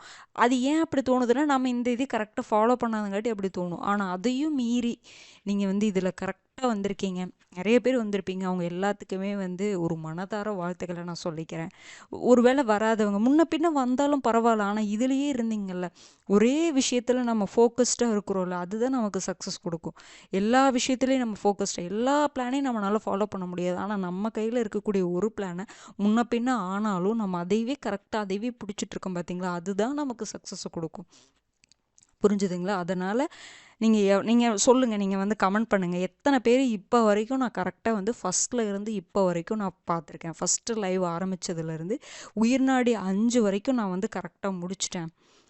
இனி என்ன டெஸ்ட்டு மட்டும்தான் எழுதணும் அப்படிங்கிறவங்க எத்தனை பேர் நீங்கள் அப்படி பண்ணியிருக்கீங்க அப்படின்னு கமெண்ட் பண்ணுங்கள். பண்ணலைன்னாலும் பண்ணுங்கள். இல்லைங்க நான் இதுதான் பண்ணேன், நடுவில் கொஞ்சம் மிஸ் ஆயிடுச்சு, அதை நான் சரி பண்ணிக்குவேன், இல்லை நடுவில் கொஞ்சம் பார்க்காம இதை தான் நான் பார்க்குறேன் அப்படின்னு சொல்கிறவங்க கமெண்ட் இது பண்ணுங்கள். ஓகேங்களா. அதாவது என்ன இந்த ப்ராசஸில் நீங்கள் என்னென்னலாம் பண்ணீங்க, இது மாதிரி ஸ்ட்ரகிளாக வந்துச்சு, அதை தாண்டி நான் பண்ணினேன், கொண்டு வந்துட்டேன் அப்படின்ட்டு நீங்கள் சொல்லுங்கள். அது மற்றவங்களுக்கும் ஒரு இதாக இருக்கும். அதே மாதிரி எங்களுக்கும் ஒரு என்னவா சொல்கிறேன்னா, ஒரு நான் அது என்னென்னா, நீங்கள் அதை பார்க்குறீங்க, இவ்வளோ கஷ்டத்துலேயும் அதை பார்க்குறீங்க அப்படிங்கும் பொழுது இன்னும் நானும் சேர்த்து உங்களுக்கு அதிகமாக எஃபர்ட் போடுவேன். அது உண்மை தானேங்க. அப்போ நீங்கள் அது கரெக்டாக கொண்டு போகிறீங்க, அதை கரெக்டாக அவங்க வந்து பார்த்துட்ருக்காங்க. அப்போ நான் வந்து அது சரியாக கொடுக்கணும், அந்த டைமில் நான் பண்ணணும் அப்படிங்கிற மாதிரி எனக்கு ஒரு இது வரும்ல. புரிஞ்சுதுங்களா? அதுக்காகவும் தான், மற்றவங்களுக்காகவும் பாருங்கள். ஓகேங்களா? கொஷின்ஸ்லாம் வந்து எப்படி இருந்துச்சு அப்படிங்கிறத சொல்லுங்கள். அப்போ நீங்கள் சொன்னதில் நிறையா விஷயங்கள் உங்களுக்கு தெரியாது, ஆனால் நிறைய விஷயங்கள் அந்த கமெண்ட்லாம் படிச்சுட்டு நான் மாற்றிருக்கேன். சில பேர் அதை நான் சொல்லலை, என்னென்னு சொல்லலை, ஆனால் சில விஷயங்கள் நான் உள்ளே மாற்றிருப்பேன். ஓகேங்களா? அது உங்களுக்கு நான் சொல்லலை. ஆனால் என்னென்னா, நீங்கள் சொல்ல சொல்ல அந்த விஷயங்கள் வந்து ஏற்கக்கூடியதாக இருந்துச்சுன்னா நான் மாற்றிக்குவேன். ஏற்கக்கூடியதாக இல்லைன்னா உங்களுக்கு நான் கண்டிப்பாக எக்ஸ்ப்ளனேஷன் போன டைமே சொன்ன பார்த்தீங்களா, டைம் ஆகுது, அது வந்து மாற்ற முடியாதுன்னு நான் சொன்னேன்ல. ஆனால் சில விஷயங்கள் நான் மாற்றிட்டேன். ஓகேங்களா? மாற்றிட்டேன்னா உங்களுக்கு தகுந்த மாதிரி அதை நான் மாற்றினேன். ஓகேங்களா? அதனால தான் உங்களை கமெண்ட் பண்ண சொல்கிறது. நீங்கள் அதை சொல்லணும், சொன்னால் தான் தெரியும், சொல்லாமல் இருந்தால் எதுவுமே தெரியாதுல்ல. சில கமெண்ட்டெல்லாம் வேறு மாதிரி வரும், அதை பற்றி இது கிடையாது. ஆனால் வந்து உண்மையாக கேட்பீங்கள்ல சில பேர், அவங்களுக்காக அந்த மாற்றம் கண்டிப்பாக வந்து நான் ஓகேங்களா, பண்ணுவேன். நீங்களும் உங்களோட அது எப்போ நடக்கும் அப்படின்னு நீங்கள் கரெக்டாக அதை ஃபாலோ பண்ணிட்டு வந்தால் தான் நம்மளால சொல்ல முடியும். புரிஞ்சுதுங்களா? நீங்கள் ஏதோ ஒரு வீடியோ பார்த்துட்டு அப்போ நீங்கள் சொன்னீங்கன்னா அதை பண்ண முடியாது. இப்போ கரண்ட் அஃபேர்ஸ் வீடியோவே எடுத்துக்கோங்களேன், நம்ம ரெகுலராக அதை போடுவோம். அப்போ நீங்கள் ஏதோ நடுவில் ஏதோ ஒரு வீடியோ பார்த்துட்டு இதை மாற்றுங்கன்னு சொன்னால் அதை பண்ண முடியாது.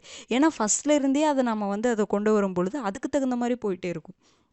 இந்த லைவ் டெஸ்ட்டே திடீர்னு வந்து பார்க்குறவங்களுக்கு இது புரியாது. ஃபஸ்ட்டில் இருந்து மோகன் சார் லைவ் டெஸ்ட்டாக இருந்தாலும் சரி, எங்களை லைவ் டெஸ்ட்டு தமிழில் கணேஷ் சார், அப்புறம் ராஜு சாருடைய லைவ் டெஸ்ட்டு, அவங்கள எல்லாமே லைனாக பார்க்குறவங்களுக்கு தான் இது எப்படி போகுது, எந்த மாதிரி போகுதுன்னு புரியும். நீங்கள் நடுவில் ஏதோ ஒரு வீடியோ பார்த்துட்டு இது வந்து நமக்கு செட் ஆகலை அந்த ஒரு மாதிரி சொல்லும் பொழுது அது வந்து ஃபஸ்ட்லேருந்து பார்த்தா தான் உங்களுக்கு புரியுமே, இல்லைன்னா அது புரியாது எந்த மாதிரி ப்ராசஸில் போகுது அப்படின்னு சொல்லிட்டு. ஓகேங்களா? அதாவது நீங்கள் வந்து ஃபஸ்ட்லேருந்து அந்த உயிர்நாடி 5 வரைக்கும் நான் பார்த்துட்டேன். எல்லா லெசன்ஸையும் வந்து நான் வந்து படித்தேன். அதாவது சில லெசன் என்னால் படிக்க முடியலனாலும் வீடியோ பார்த்தேன், லைவ் டெஸ்ட். நிறைய பேர் அப்படி சொன்னாங்க. நான் வந்து படிக்கல, நான் லைவ் டெஸ்ட் அட்டன் பண்ணேன் அப்படிங்கிற மாதிரி நிறைய பேர் சொன்னாங்க. ஓகேங்களா? அப்போ அந்த படிக்காத இடத்த அவங்க என்ன ஃபீல் பண்ணிட்டாங்க, லைவ் டெஸ்ட் அதில் அந்த லெசனை படிக்காமல் போகல, லைவ் டெஸ்ட்டாக முக்கியமான இன்ஃபர்மேஷன்லாம் படித்து வச்சுட்டாங்க. புரிஞ்சுதுங்களா? நம்மளால் அந்த டைமுக்கு தகுந்த மாதிரி நம்ம வந்து பிளான் போட்டுக்கணும். நான் அதுதான் சொல்கிறேன், எப்போவுமே சொல்கிறேன், நம்மக்கிட்ட எவ்வளோ டைம் இருக்குது அதுக்கு தகுந்த மாதிரி நம்ம பிளான் போட்டு வச்சுக்கணும். இப்போ நமக்கு என்னங்க, இன்னும் ஒரு 15 நாளில் இருக்கா? 15 நாள் கூட நம்ம சொல்ல முடியாது, 15 டேஸ் அதை விட கம்மியாக தான் இருக்குது எக்ஸாமுக்கு. அப்போ நீங்கள் உங்களால் இந்த 15 டேஸில் ஃபுல்லாக ரிவிஷனுக்கு ஃபோக்கஸ் பண்ணுங்கள். புரிஞ்சுதுங்களா? ஃபுல்லாக ரிவிஷன். நீங்கள் படித்ததெல்லாம் புதுசாக எதுவுமே படிக்காதீங்க, படித்தது எல்லாமே ரிவைஸ் பண்ணுங்கள். ஃபுல்லாக புக்கை எடுத்து புக் வந்து நம்மளால் ஒரு லெசனாக படிக்க முடியாது. அப்போ நீங்கள் எடுத்து ப்ரெஷர் ஆக வேண்டாம். நீங்கள் லைவ் டெஸ்ட் ஏதோ ஒன்று, நீங்கள் வந்து நிறைய கொஷின் அங்கங்கே அகாடமிஸில் போய் டெஸ்ட் போட்டு பார்த்துருப்பீங்க, ஏதோ ஒன்று பண்ணியிருப்பீங்க, நீங்கள் நோட்ஸ் எடுத்து வச்சுருப்பீங்க, நிறைய இருக்குல்ல. நம்மளோட லைவ் டெஸ்ட்டு பிடிஎஃப் யூஸ் பண்ணிக்கோங்க. வீடியோ கூட நான் பார்க்குறேங்கன்னு சொல்ல, லைவ் டெஸ்ட்டு பிடிஎஃப் எல்லாம் பாருங்கள், அந்த கொஷின்ஸ்லாம் பாருங்கள். ஓகேங்களா? அதெல்லாம் பார்க்கும் பொழுது என்ன ஆகும்னா, அப்போ உங்களுக்கு டவுட் வரல, அப்போ நீங்கள் எடுத்து பார்த்துக்கலாம். இல்லை ஒன்லைனராக படிங்க. ஓகேங்களா? ஒன்லைனராக படிச்சிங்கன்னா இன்னுமே அந்த லெசனை ஃபுல்லாக சீக்கிரமாக கவர் பண்ணுற மாதிரி இருக்கும். அப்போ இந்த 15 டேஸ்க்குள்ளே எல்லாமே கவர் பண்ணணும். ஆனால் சீக்கிரம் ஸ்பீடாக ரிவைஸ் பண்ணணும் எல்லாத்தையுமே. புரிஞ்சுதுங்களா? ஸ்பீடாக ரிவைஸ் பண்ணணும், ஆனால் எல்லாத்தையுமே பார்க்கணும். நீங்கள் ஒரு புக்கில் இருக்கிற ஒவ்வொரு லெசனாக பார்த்துட்டு இருந்தால் டைம் இப்போ நமக்கு கிடையவே கிடையாது. அது நமக்கு ஒரு லெசன் படிக்கிறதுக்கே அன்னைக்கு 2 மணி நேரம் ஆச்சுன்னா இன்றைக்கும் அதே டைம் தான் ஆகும்.